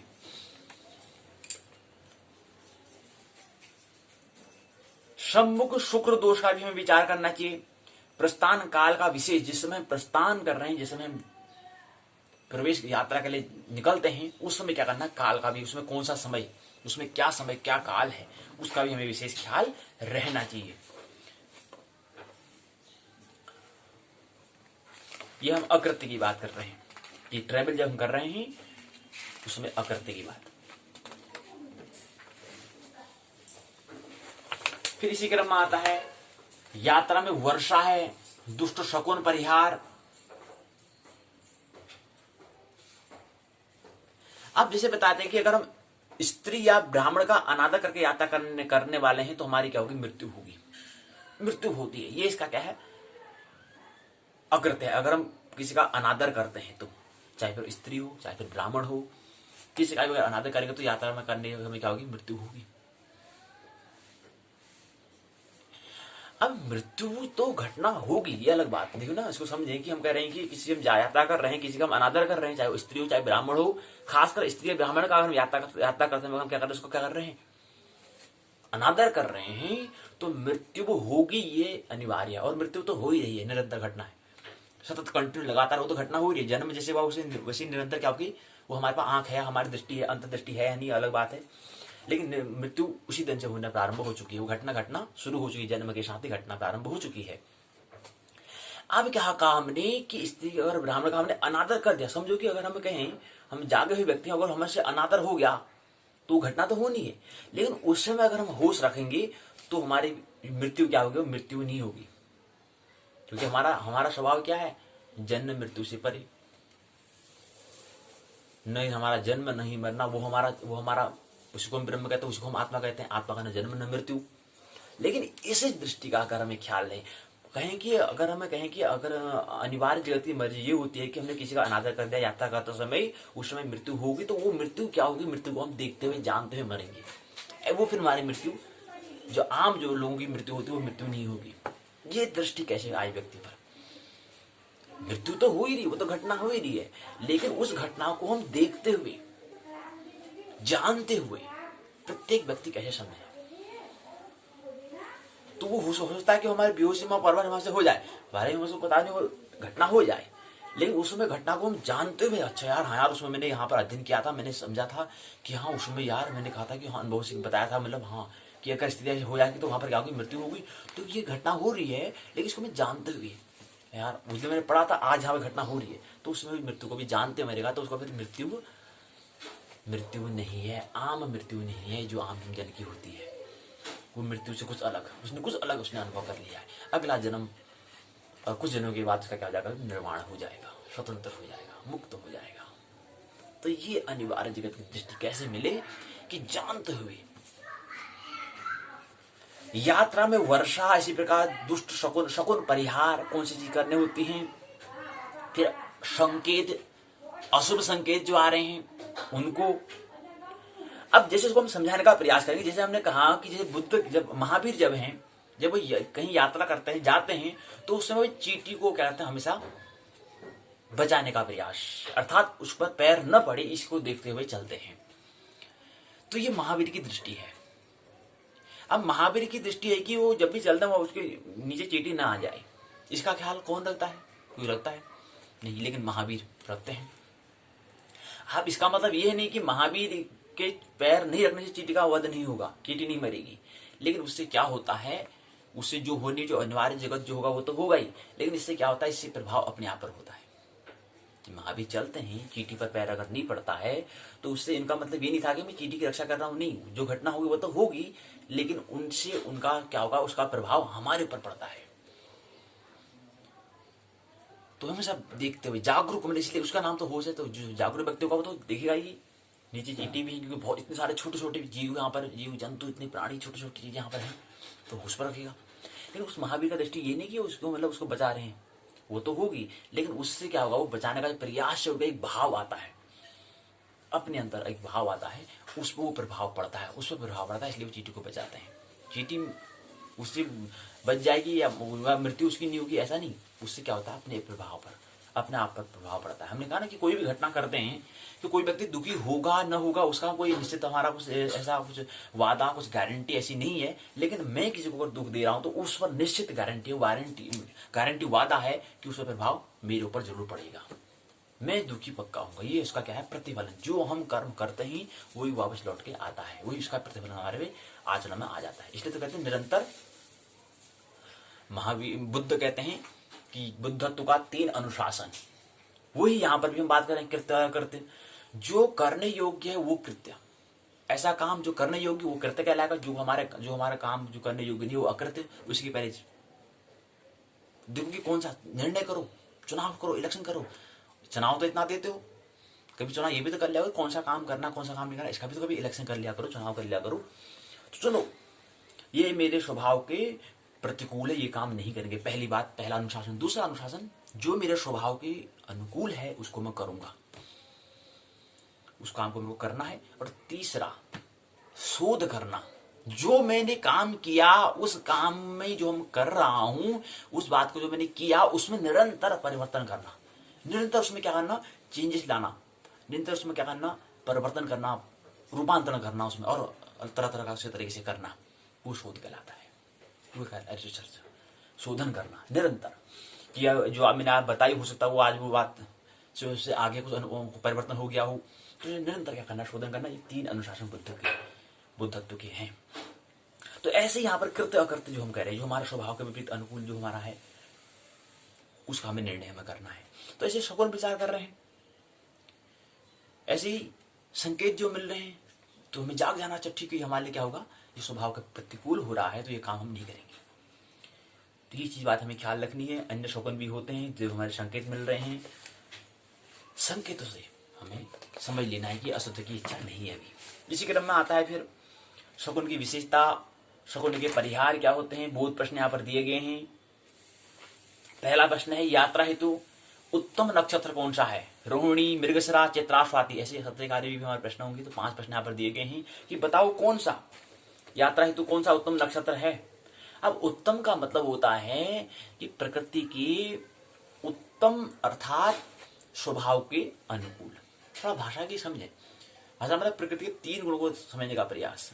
महत्वपूर्ण तो प्रकृति के 3 गुणों को समझना महत्वपूर्ण होता है, लेकिन नहीं, प्रकृति का हम एक ही गुण को समझने का ख्याल रखते हैं कि हाँ है उत्तम ही होता है, उत्तम ही होना चाहिए, अति उत्तम, उत्तम अति उत्तम हम बोलते हैं। अच्छा ही हो, भला ही हो कहते हैं, या भला कहेंगे तो अच्छा कहेंगे, अच्छा ही हो, अच्छा ही बात करते हैं। लेकिन नहीं, 3 गुण तो होंगे भाई। लेकिन किसी समय ये वाला गुण प्रबल रहेगा, किसी में ये वाला गुण प्रबल रहेगा, किसी में ये गुण प्रबल रहेगा, किसी में तमोगुण प्रबल रहेगा, किसी में रजोगुण प्रबल रहेगा, किसी में सतोगुण प्रबल रहेगा। जैसे कोई व्यक्ति प्रातःकाल, हम अधिकतर प्रातःकाल जो उठेगा तो उसका समय उसका क्या होगा, शतोगुणी वो होगा। उसमें उसका गुण कैसा रहेगा, प्रकृति का शतोगुण रहेगा, उसमें निर्मल रहेगा। तो इसलिए तो कोई व्यक्ति भिखारी जो आता है, दान मतलब भिक्षा मांगने भी आता है, वो सुबह ही प्रातः समय ही आता है, प्रातःकाल ही आता है। रात्रि को आएगा तो निश्चित कोई भी उसको एक भी दान देने की कोई भी व्यक्ति नहीं होगा, क्योंकि उस समय उसका स्वभाव कैसा हो जाएगा, तमस में आ जाता है। पूरे दिन में काम का थकान रहेगा तो कहाँ पैसे देगा। लेकिन प्रातः आता है तो उसमें क्योंकि परम शांति को प्राप्त किया, उसमें हमारा सतोगुण हमारा गुण प्रबल रहेगा उसमें, तो उसमें निरंतर देने की इच्छा करेगी, चलो यार आया इसको दान दे। तो इसलिए भिखारी हमसे सुबह के समय में अधिकतर सुबह के समय ही आते हैं। शाम के समय आएगा तो वही फिर क्या हो जाएगा, वही गुण क्या हो जाएगा, वो सतोगुण क्या हो जाएगा, क्षीण हो जाएगा, कम हो जाएगा, और मात्रा रजो की फिर रात होते होते होते होते तमस गुण बढ़ जाएगा। तो ये प्रकृति के 3 गुण है। तो 3 गुणों को हम क्या करते हैं, उस पर हम नजरअंदाज नहीं कर सकते हैं। भले ही हम कितना ही जोर दें कि अच्छाई हो अच्छाई हो अच्छाई हो, लेकिन अच्छा अच्छा कह रहे तो बुरा भी आएगा, क्योंकि प्रकृति का तीसरा गुण भी तो है, दूसरा गुण भी है, तीसरा गुण भी है। अब अच्छा बुराई के हम दोनों में रहेंगे तो तीसरा गुण का तो हमने भुला ही दिया, उसका तो ख्याल ही नहीं है भाई कि सतोगुण भी होता है। और सतोगुण को भुला जाए वो तो बात ही बात है, उसके आगे एक गुण और होता है, मतलब जो त्रिगुणातीत जो होता है, उसको गुण नहीं कहे तो भी सही रहे, जो हमारा स्वभाव है उसको तो भूल ही गए, जो हमारा नेचर है वो तो भूल ही गए, उसकी तो बात ही नहीं करेंगे। क्या जो प्रकृति के 3 गुणों को ही नहीं समझ पाया है तो वो स्वभाव को कौन समझेगा। जो हमारा आत्मा, जो हमारा चैतन्यता है, जो हमारा वो है, उसकी तो फिर बात ही नहीं है। और असल में हम एक ही गुण को लेते हैं, अगर ये पीछे वो तो आ जाता है, क्योंकि हम अच्छाई को मांगते हैं तो पीछे बुरा आ ही जाता है, इसे 2 गुण में रहते हैं। तो जाता है तो कौन सा नक्षत्र, मतलब नक्षत्र जब उदय होगा, अब नक्षत्र का हमने नाम दिया होगा, अश्विनी होगा, भरणी होगा, कृतिका होगा, पुष्य नामक समूह तारों का समूह उसमें उदय हो रहा होगा, तो उसमें जो उदय हो रहा होगा तो उसमें स्थिति कैसी बननी है, उसमें वो कौन सा गुण प्रबल है, प्रकृति का नेचर का कौन सा गुण प्रबल है, उसको यहाँ पर प्रश्न पूछा गया कि आता है तो कौन सा। रोहिणी नामक जो तारों का समूह है, मृगशा नामक जो तारों का समूह जो है, चित्रा नामक जो तारों का समूह जो उदय हो रहा है, स्वाति नामक कौन सा है, तो उसमें कौन सा होगा, उसमें मृगशिरा नामक क्या होता है, या आता है तो उसमें अगर तारा का अगर उदय हो रहा तो वो क्या होगा हमारे लिए, वो नक्षत्र हमारे लिए यात्रा के अनुकूल होगा, वो हमारे लिए आनंद को लाएगा। इसी क्रम में रोहिणी और चित्रा और स्वाति जो बता रहे हैं उसमें उदय हो रहा तो उसमें सोचता है प्रकृति का तमस गुण बढ़ रहा हो या रजस गुण बढ़ रहा हो, वो हमारे स्वभाव को आनंद को नहीं लाएगा, सुख को ले आएगा लेकिन आनंद को नहीं लाएगा। इसी प्रकार से यात्रा में तिथि कौन सी तिथि हमारे स्वभाव के, शुभ का मतलब होता है जो हमारे स्वभाव के अनुकूल है, शुभ अशुभ, फिर शुभ कहेंगे तो फिर अशुभ भी आ जाएगा। हम कहेंगे प्रश्न को यहाँ पूछा कि यात्रा में कौन सी तिथि शुभ है, तो प्रश्न को हम इस तरह से परिवर्तन कर देंगे, यात्रा में तिथि कौन सी हमारे अनुकूल होगी, कौन सी तिथि हमारे अनुकूल होगी, तो ये प्रश्न में कौन सी हमारे स्वभावगत होगी, ऐसा प्रश्न पूछ लेंगे तो ये फिर शुभ अशुभ प्रकृति से हम थोड़ा गुण को ख्याल में रखते हुए प्रश्न पूछ रहे हैं, ध्यान में रखते पूछ रहे हैं। तो क्या जाएगा, यात्रा में कौन सी तिथि हमारे स्वभावकूल होगी, स्वभाव के अनुकूल होगी। हमने कहा स्वभावकूल होगी, कौन सी होगी, 7वीं, पहली, चौथी, छठी। तो ये दूसरा प्रश्न का उत्तर हमारा हो जाएगा कि कौन सी रहेगी, 7वीं तिथि क्या रहेगी, हमारे स्वभाव अनुकूल रहेगी, यानी कि स्वभाव के अनुकूल अर्थात हमारे आनंद को लाएगी, बढ़ाएगी। तीसरा प्रश्न है मृत्युलोक की भद्रा होती है सम्मुख, अधोमुख, ऊर्ध्वमुख या कोई नहीं। 3 होते हैं ना, एक अध होता है, एक ऊर्ध्व होता है, एक सम्मुख होता है, मध्य में सम्मुख। तो कोई भी कौन सा है, मृत्युलोक की भद्रा होती है, कौन सी होती है, सम्मुख होती है। इसी क्रम में धनु राशि का चंद्रमा किस दिशा में होता है, अब दिशा 4 है, पूर्व, पश्चिम, उत्तर, दक्षिण। इसमें कौन सा होता है, धनु राशि का चंद्रमा किस दिशा में होता है। तो धनु राशि का चंद्रमा मतलब क्या होता है, प्रश्न का धनु राशि मतलब धनु के अंतर्गत आने वाले जो 2 नक्षत्र, एक चरणाक्षर जो है अर्थात 9 चरणाक्षर जो है अर्थात 9 तारे कह रहे हैं, वो चंद्रमा के किस, चंद्रमा जब गति कर रहा है उसकी कौन सी दिशा में, तो धनु राशि का कौन सी दिशा में, पूर्व दिशा में, पश्चिम दिशा में, उत्तर दिशा में या दक्षिण दिशा में। तो इसका जो चौथा का जो प्रश्न का सवाल जो उसका जवाब है पूर्व दिशा में होता है। उसमें मतलब पूर्व दिशा में क्या हो रहा है, वो नक्षत्र जो धनु राशि नामक जो जिसमें जो तारे हैं वो उदय हो रहे होंगे, पूर्व दिशा में होंगे। इसका मतलब ये होता है उस दिशा में, पूर्व दिशा में, वो भी वहां से होते आ रहे होंगे, वो भी अब सभी हैं, सभी घूम रहे अपने मस्त में, अपनी चल रहे हैं, नक्षत्र तारों अपने अपने मस्त में अपने जो नौपथ जो पाथ है चल रहे हैं उसमें। तो उसमें जब चंद्रमा भी गति कर रहा था उसमें ये वाला जो हम कह रहे हैं कि धनु वाला कह रहे हैं, मेष, वृष, मिथुन, कर्क, सिंह, कन्या, तुला, वृश्चिक, धनु नाम जो हम कह रहे हैं, धनु अर्थात नवा नाम जो राशि हम कह रहे हैं, वो राशि क्या है, चंद्रमा के पूर्व दिशा में आती है, ये हमें ख्याल रहना चाहिए। तो कभी प्रश्न पूछा जाता है कि कौन सी दिशा में कौन सी राशि आती है, तो ये भी हमें ख्याल रखना चाहिए, चंद्रमा की दिशा में रखो तो पूर्व दिशा में ये वाली राशि आती है, पश्चिम में ये आती है, उत्तर में ये आती है, दक्षिण में ये आती है। अगर ये ख्याल अगर हमें है तो इस प्रश्न का हम उत्तर दे सकते हैं। क्योंकि धनु क्या है, हमने पढ़ा था कि धनु और ये राशि क्या है, पूर्व दिशा में आते हैं। तो यहाँ पर हमारा फिर प्रश्न का जो सवाल जो पूछा उसका जवाब दे सकते हैं। यहाँ पर उत्तर इसका रहेगा कौन सा, इसका उत्तर रहेगा पूर्व दिशा में होता है। अर्थात जब चंद्रमा भी गति कर रहा है तो उसमें जो धनु के अंतर्गत जो तारे आ रहे हैं, जो स्टार आ रहे हैं, जो उदय हो रहे हैं, वो क्या आते हैं पूर्व दिशा, वो भी क्या हो रहे उदय हो रहे होते हैं। इसका मतलब ये होता है प्रश्न का। अंतिम प्रश्न 5वां प्रश्न है बहुत प्रश्न के अंतर्गत, सोमवार को क्या भक्षण करने से दिक्शूलक परिहार होता है? कौन सा भक्षण करने से दिक्शूलक परिहार, कौन सा परिहार होता है? घृत का, गुड़ का, तिल का, दूध का, किसका होता है? 5वां जो पूछ रहे हैं तो इसका मतलब होता है कि दूध का क्या होता है, परिहार होता है। फिर सारांश में इसकी जो हमारी इकाई दी गई है, इसका पूरा यहाँ पर सारांश में बात बताई गई है कि इसमें कौन से हमें कृत्य करने, कौन से अकृत्य करने हैं, इसमें हमने समझा।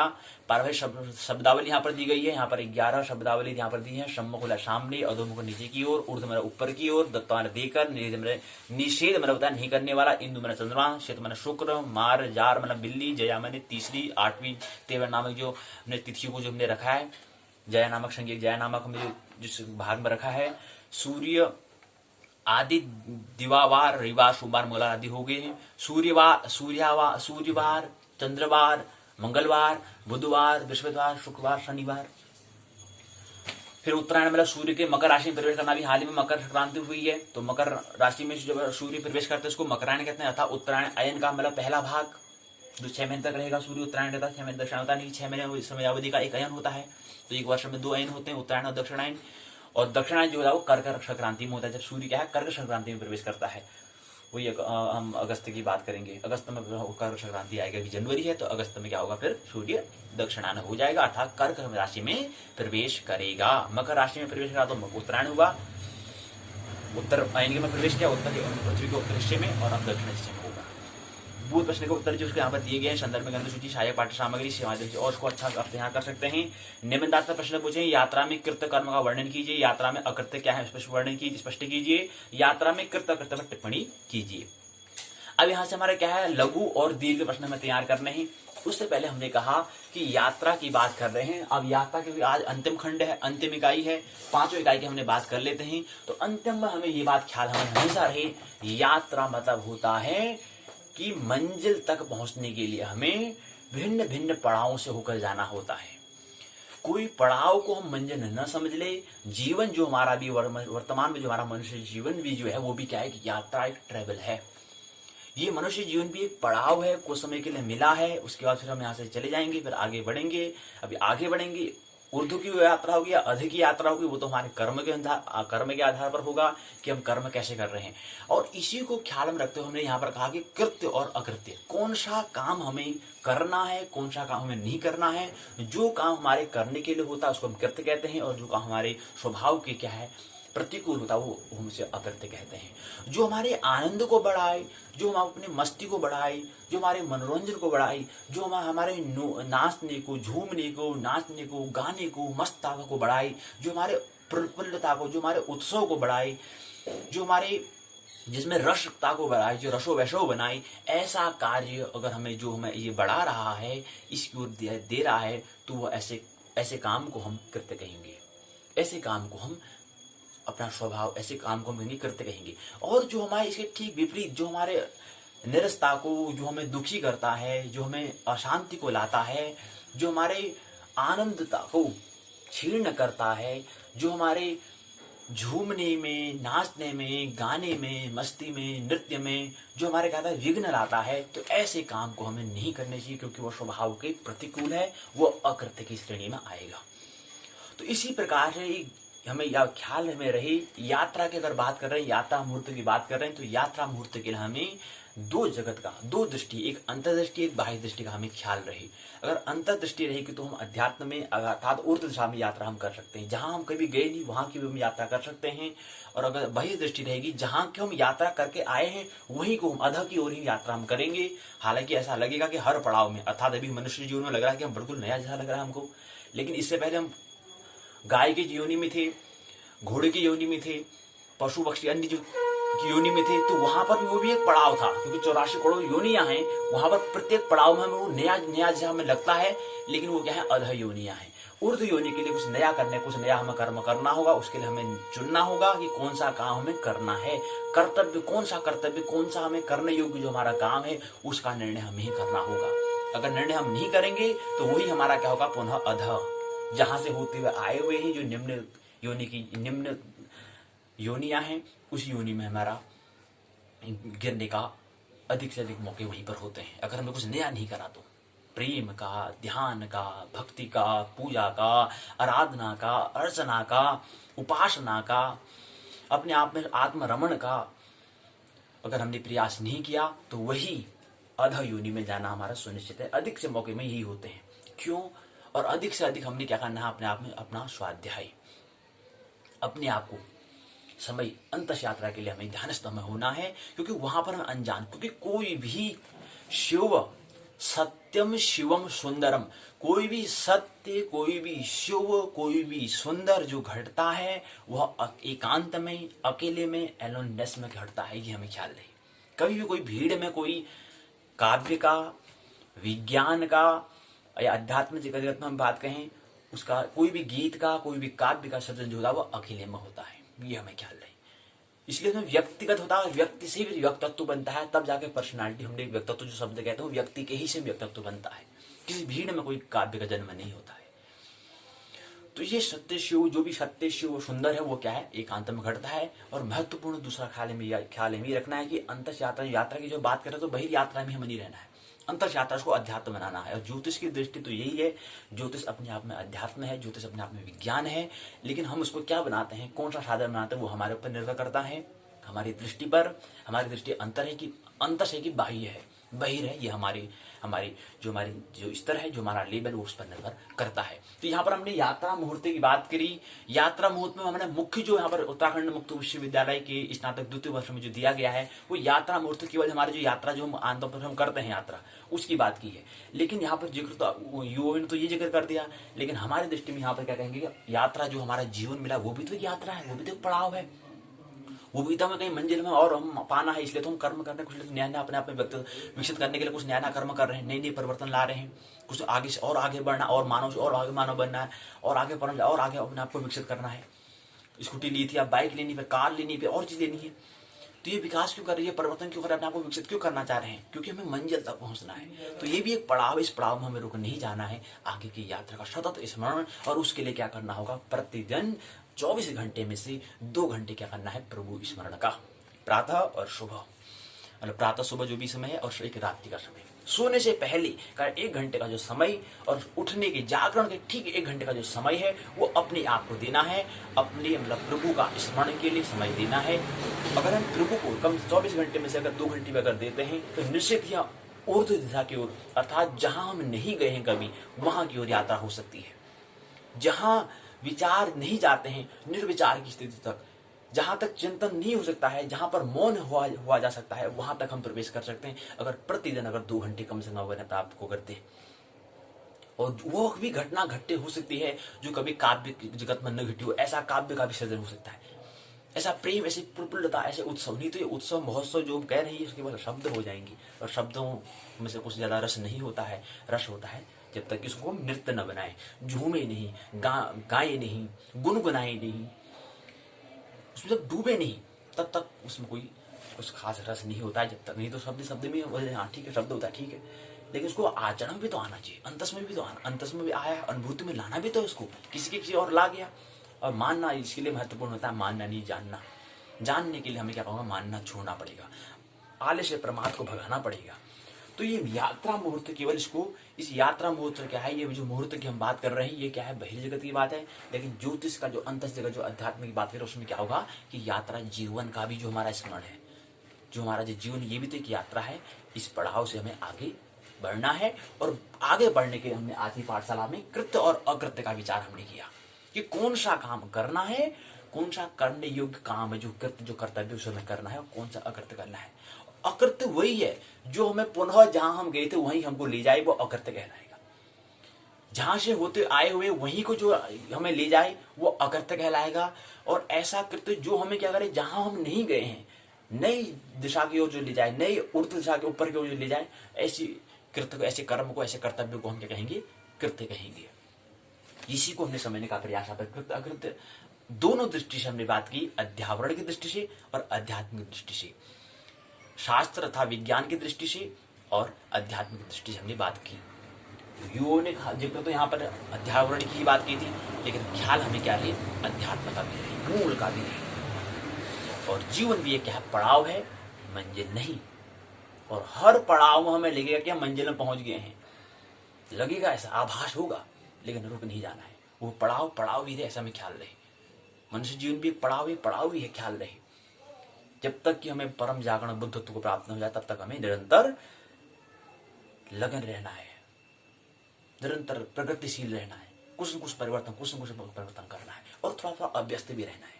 अव्यस्त ध्यान का मतलब वही होता है कि अव्यस्तता होना, कि जो कुछ ऐसा विचार जो आज तक किसी व्यक्ति ने विचार नहीं किया है, जो दूसरे का विचार नहीं है, जो उधार नहीं है, ऐसा विचार ध्यान में होता है कि वहां पर हमें प्रभु का अवतरण उस समय होता है, जिसे हम पूरे मौन शांत को हम प्राप्त कर लेते हैं। मौन में ही, शांत में ही प्रभु का अवतरण होता है। इस सूत्र का हम हमेशा ख्याल रहे, आभास रहे, बोध रहे। तो ये हमने यात्रा मुहूर्त नामक तत्वखंड को विराम देते हैं। आइए उत्तराखंड मुक्त विश्वविद्यालय के जो हमने प्रथम वर्ष जो स्नातक प्रथम वर्ष जो है और पाठशाला के भाग 1 में आइए प्रवेश करें। तो यात्रा मुहूर्त में यहीं पर हम अपनी बात को विराम करते हैं। कल की पाठशाला में हम खंड चौथे अंतिम खंड की ओर यात्रा करेंगे, ग्रह का आरंभ। और हमने कहा कि ग्रह और ग्रह से आगे फिर गृहस्थ होता है, और गृहस्थी जो कौन है, जो घर में रहे, इत्यादि कुछ बातें होंगी। फिर ग्रह में जो ग्रह में बना रहे हैं, उसका आरंभ कर रहे हैं, उसकी क्या वैज्ञानिकता है,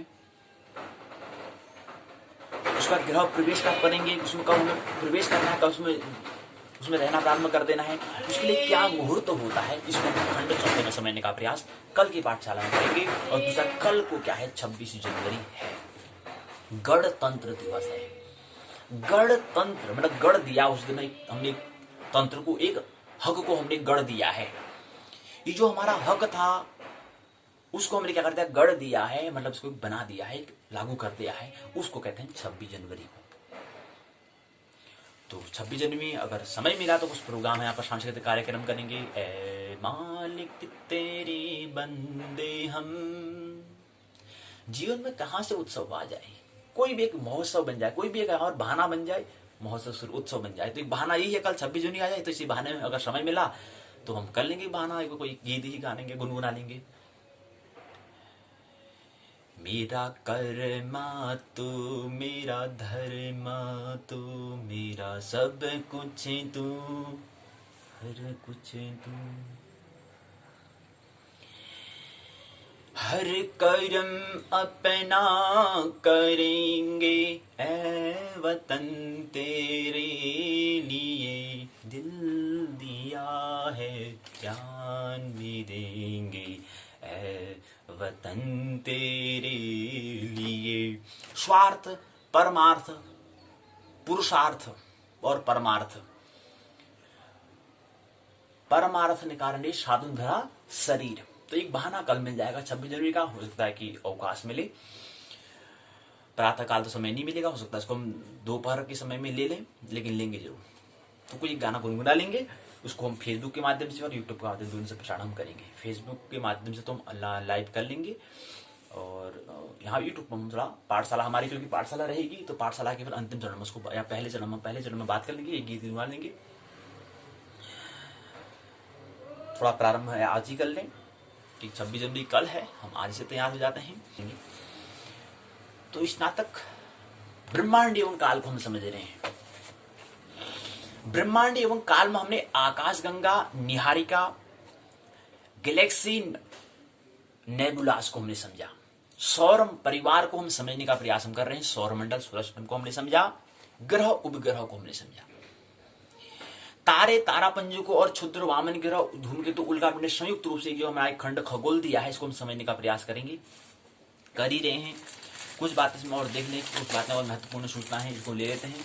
इससे संबंधित जो अखबार के माध्यम से आए हो उसको देख लें एक बार, फिर उसको फिर पाठ्य पुस्तक के माध्यम से समझने का प्रयास यहाँ पर करेंगे। तो अखबार के माध्यम से सूचना आती है, इसको भी हम ले लें।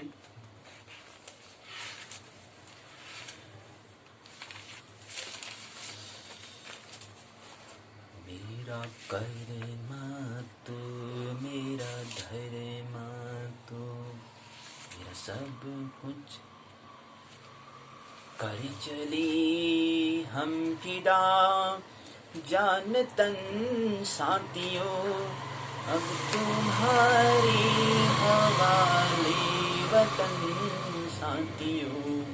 कर चली हम फिदा, जान तन साथियों अब तुम्हारे हवाले वतन साथियों।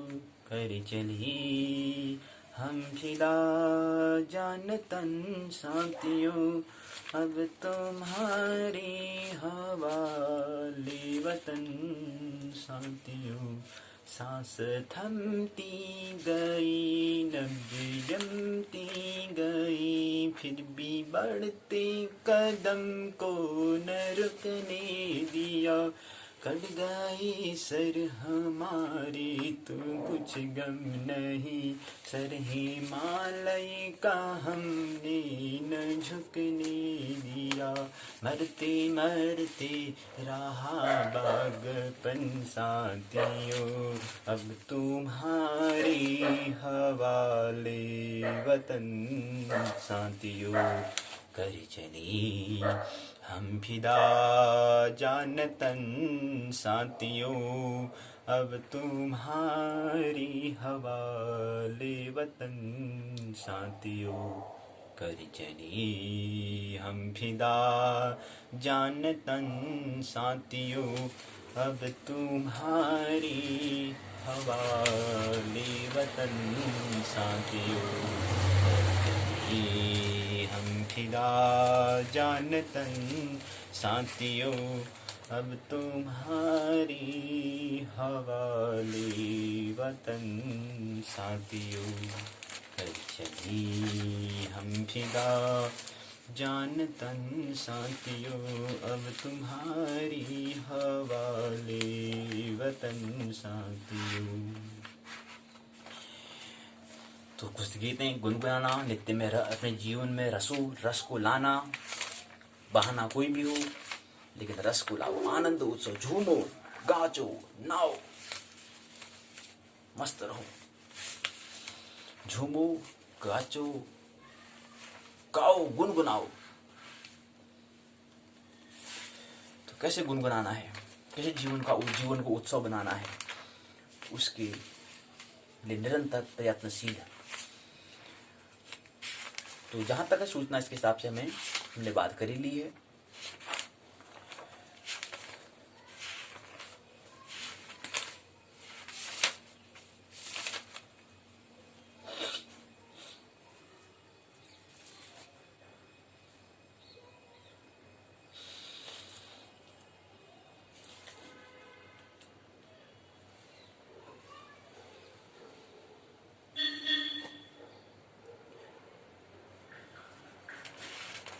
पृथ्वी के बारे में कुछ बात हमने समझी।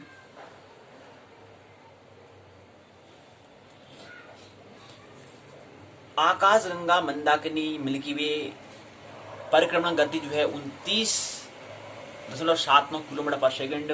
अनुमानित आयु 4.6 अरब वर्ष। परिक्रमण काल 365 दिन, 5 घंटे 48 मिनट 46 सेकंड का समय लगता है। पृथ्वी की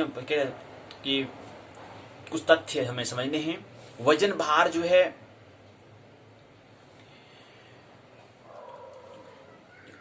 18 मेट्रिक टन, अर्थात 3×3=18 5,940 × 10⁻18 मेट्रिक टन। इतना क्या है वजन पृथ्वी का भार है। अक्षीय झुकाव 23.5 अंश पर झुकी हुई है पृथ्वी। विश्ववृत्तीय जो परिधि है वो 40,066 किलोमीटर। औसतन सतह तापमान 13 डिग्री सेंटीग्रेड। धुरी परिधि 39,992 किलोमीटर। धरातल का संपूर्ण क्षेत्रफल जो है वो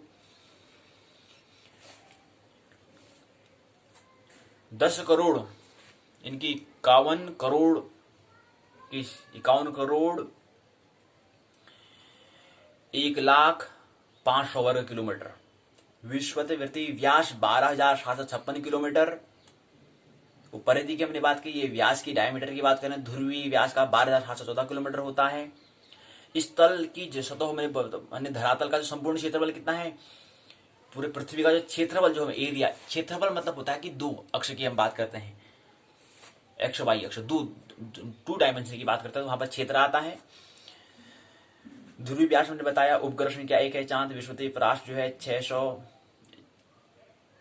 6,376 किलोमीटर, ध्रुवीय परास 6,355 किलोमीटर। तो धरातल का संपूर्ण क्षेत्रफल जो है वो, और पूरा क्षेत्रफल अगर एरिया की बात करें वो है इकाई, दहाई, सैकड़ा, हजार, हजार, लाख, 10 लाख, करोड़, 10 करोड़, 51 करोड़, 1,05,00,000 वर्ग किलोमीटर। स्थल सतह जो है वो 1 करोड़ 14 करोड़ 59,50,800 वर्ग किलोमीटर। नगर तारा जो है, सूर्य जो है वो, उसको मैंने बात किया, जो सूर्य है उसको वहां से प्रकाश में आने पर सूर्य की रोशनी जो है, प्रकाश जो है उसको आने में 8 मिनट 22 सेकंड का समय लगता है। अर्थात इस हिसाब से सूर्य की दूरी कितनी है, 15 करोड़ किलोमीटर दूर में हमारे क्या है, सूर्य स्थित है, जो हमें प्रकाश देता है। सूर्य से दूरी की हमने बात की। प्लान वेग यहाँ पर 12.2 किलोमीटर प्रति सेकंड, इतनी किलोमीटर की वेग से अगर कोई बातें देंगे तो कोई भी वस्तु अगर इतनी वेग से अगर जाएगी तो पृथ्वी से अगर भेजते हैं तो वापस लौट के नहीं आएगी, उसको हम प्राण वेग कहते हैं। ऐसा वेग जिसमें जिसकी गति क्या हो, 12 यानी कि करीब 12 या कहें कि 11.2 किलोमीटर की इतनी वेग से अगर इतनी क्या है, 1 सेकंड में इतनी वेग इतने किलोमीटर का चल देती है, 11 किलोमीटर करीब चल देती है, तो इतने वेग से जो 1 सेकंड में पहुंचेगी, इतनी तीव्र गति से अगर देंगे तो वह क्या है, पृथ्वी के जो गुरुत्वाकर्षण उस सीमा से अगर पार चला जाएगा इतनी वेग से, तो ऐसी वेग को हम प्लान वेग कहते हैं, तो कभी वापस नहीं आएगा। अगर थोड़ा सा अगर 10 कर देंगे तो वापस क्या है, पृथ्वी में लौट के आ जाएगा वो, क्योंकि पृथ्वी का क्या है, सख्त गुरुत्वाकर्षण है, ग्रेविटेशन फोर्स है, उसको नीचे की ओर खींचता है। विश्व महाद्वीप और महासागरों के स्थल योग से बना हुआ है। स्थल मतलब इनकी स्थल भूमि और महासागर के योग से बना हुआ है। विश्व का की हम बात करें, इसमें महाद्वीप जो है 7 महाद्वीप हैं, एशिया, अफ्रीका, उत्तर अमेरिका, दक्षिण अमेरिका, अंटार्कटिका, यूरोप, ऑस्ट्रेलिया, ये हम बता रहे हैं। इसमें वर्ग किलोमीटर की बात की है, मील की बात की है, प्रतिशत की बात की गई है कि कौन सा जो द्वीप है वो कितने प्रतिशत है। इन 7 द्वीपों का योग से क्या फिर 100% बनेगा। और कितना स्थल है, कितना जल है, कितना विश्व हम बताएं, इसकी बात हम करेंगे कल। तो 1-2 बातें और समझनी है, इसके बाद में इसको कुछ बातें और थोड़ा बहुत और हमें संक्षिप्त में जानकारी समझ लेनी है कि विश्व में प्रमुख पर्वत कौन से हैं, कौन सी लंबी नदियां हैं, क्योंकि हम सौरमंडल के पृथ्वी को समझने का प्रयास करें तो पृथ्वी संबंधी कुछ बातें और हम समझ लेंगे। ये कल की पाठशाला में इसको देख लेंगे। और 1-2 बातें और हम देखनी थी, तो उसको हम देख लेंगे कल की पाठशाला में। 1-2 कुछ तथ्य और होते ही तो उसमें आ जाता। तथ्य को ही हम ढूंढने का प्रयास यहाँ पर कर रहे हैं। तथ्य अगर कोई मिल जाए,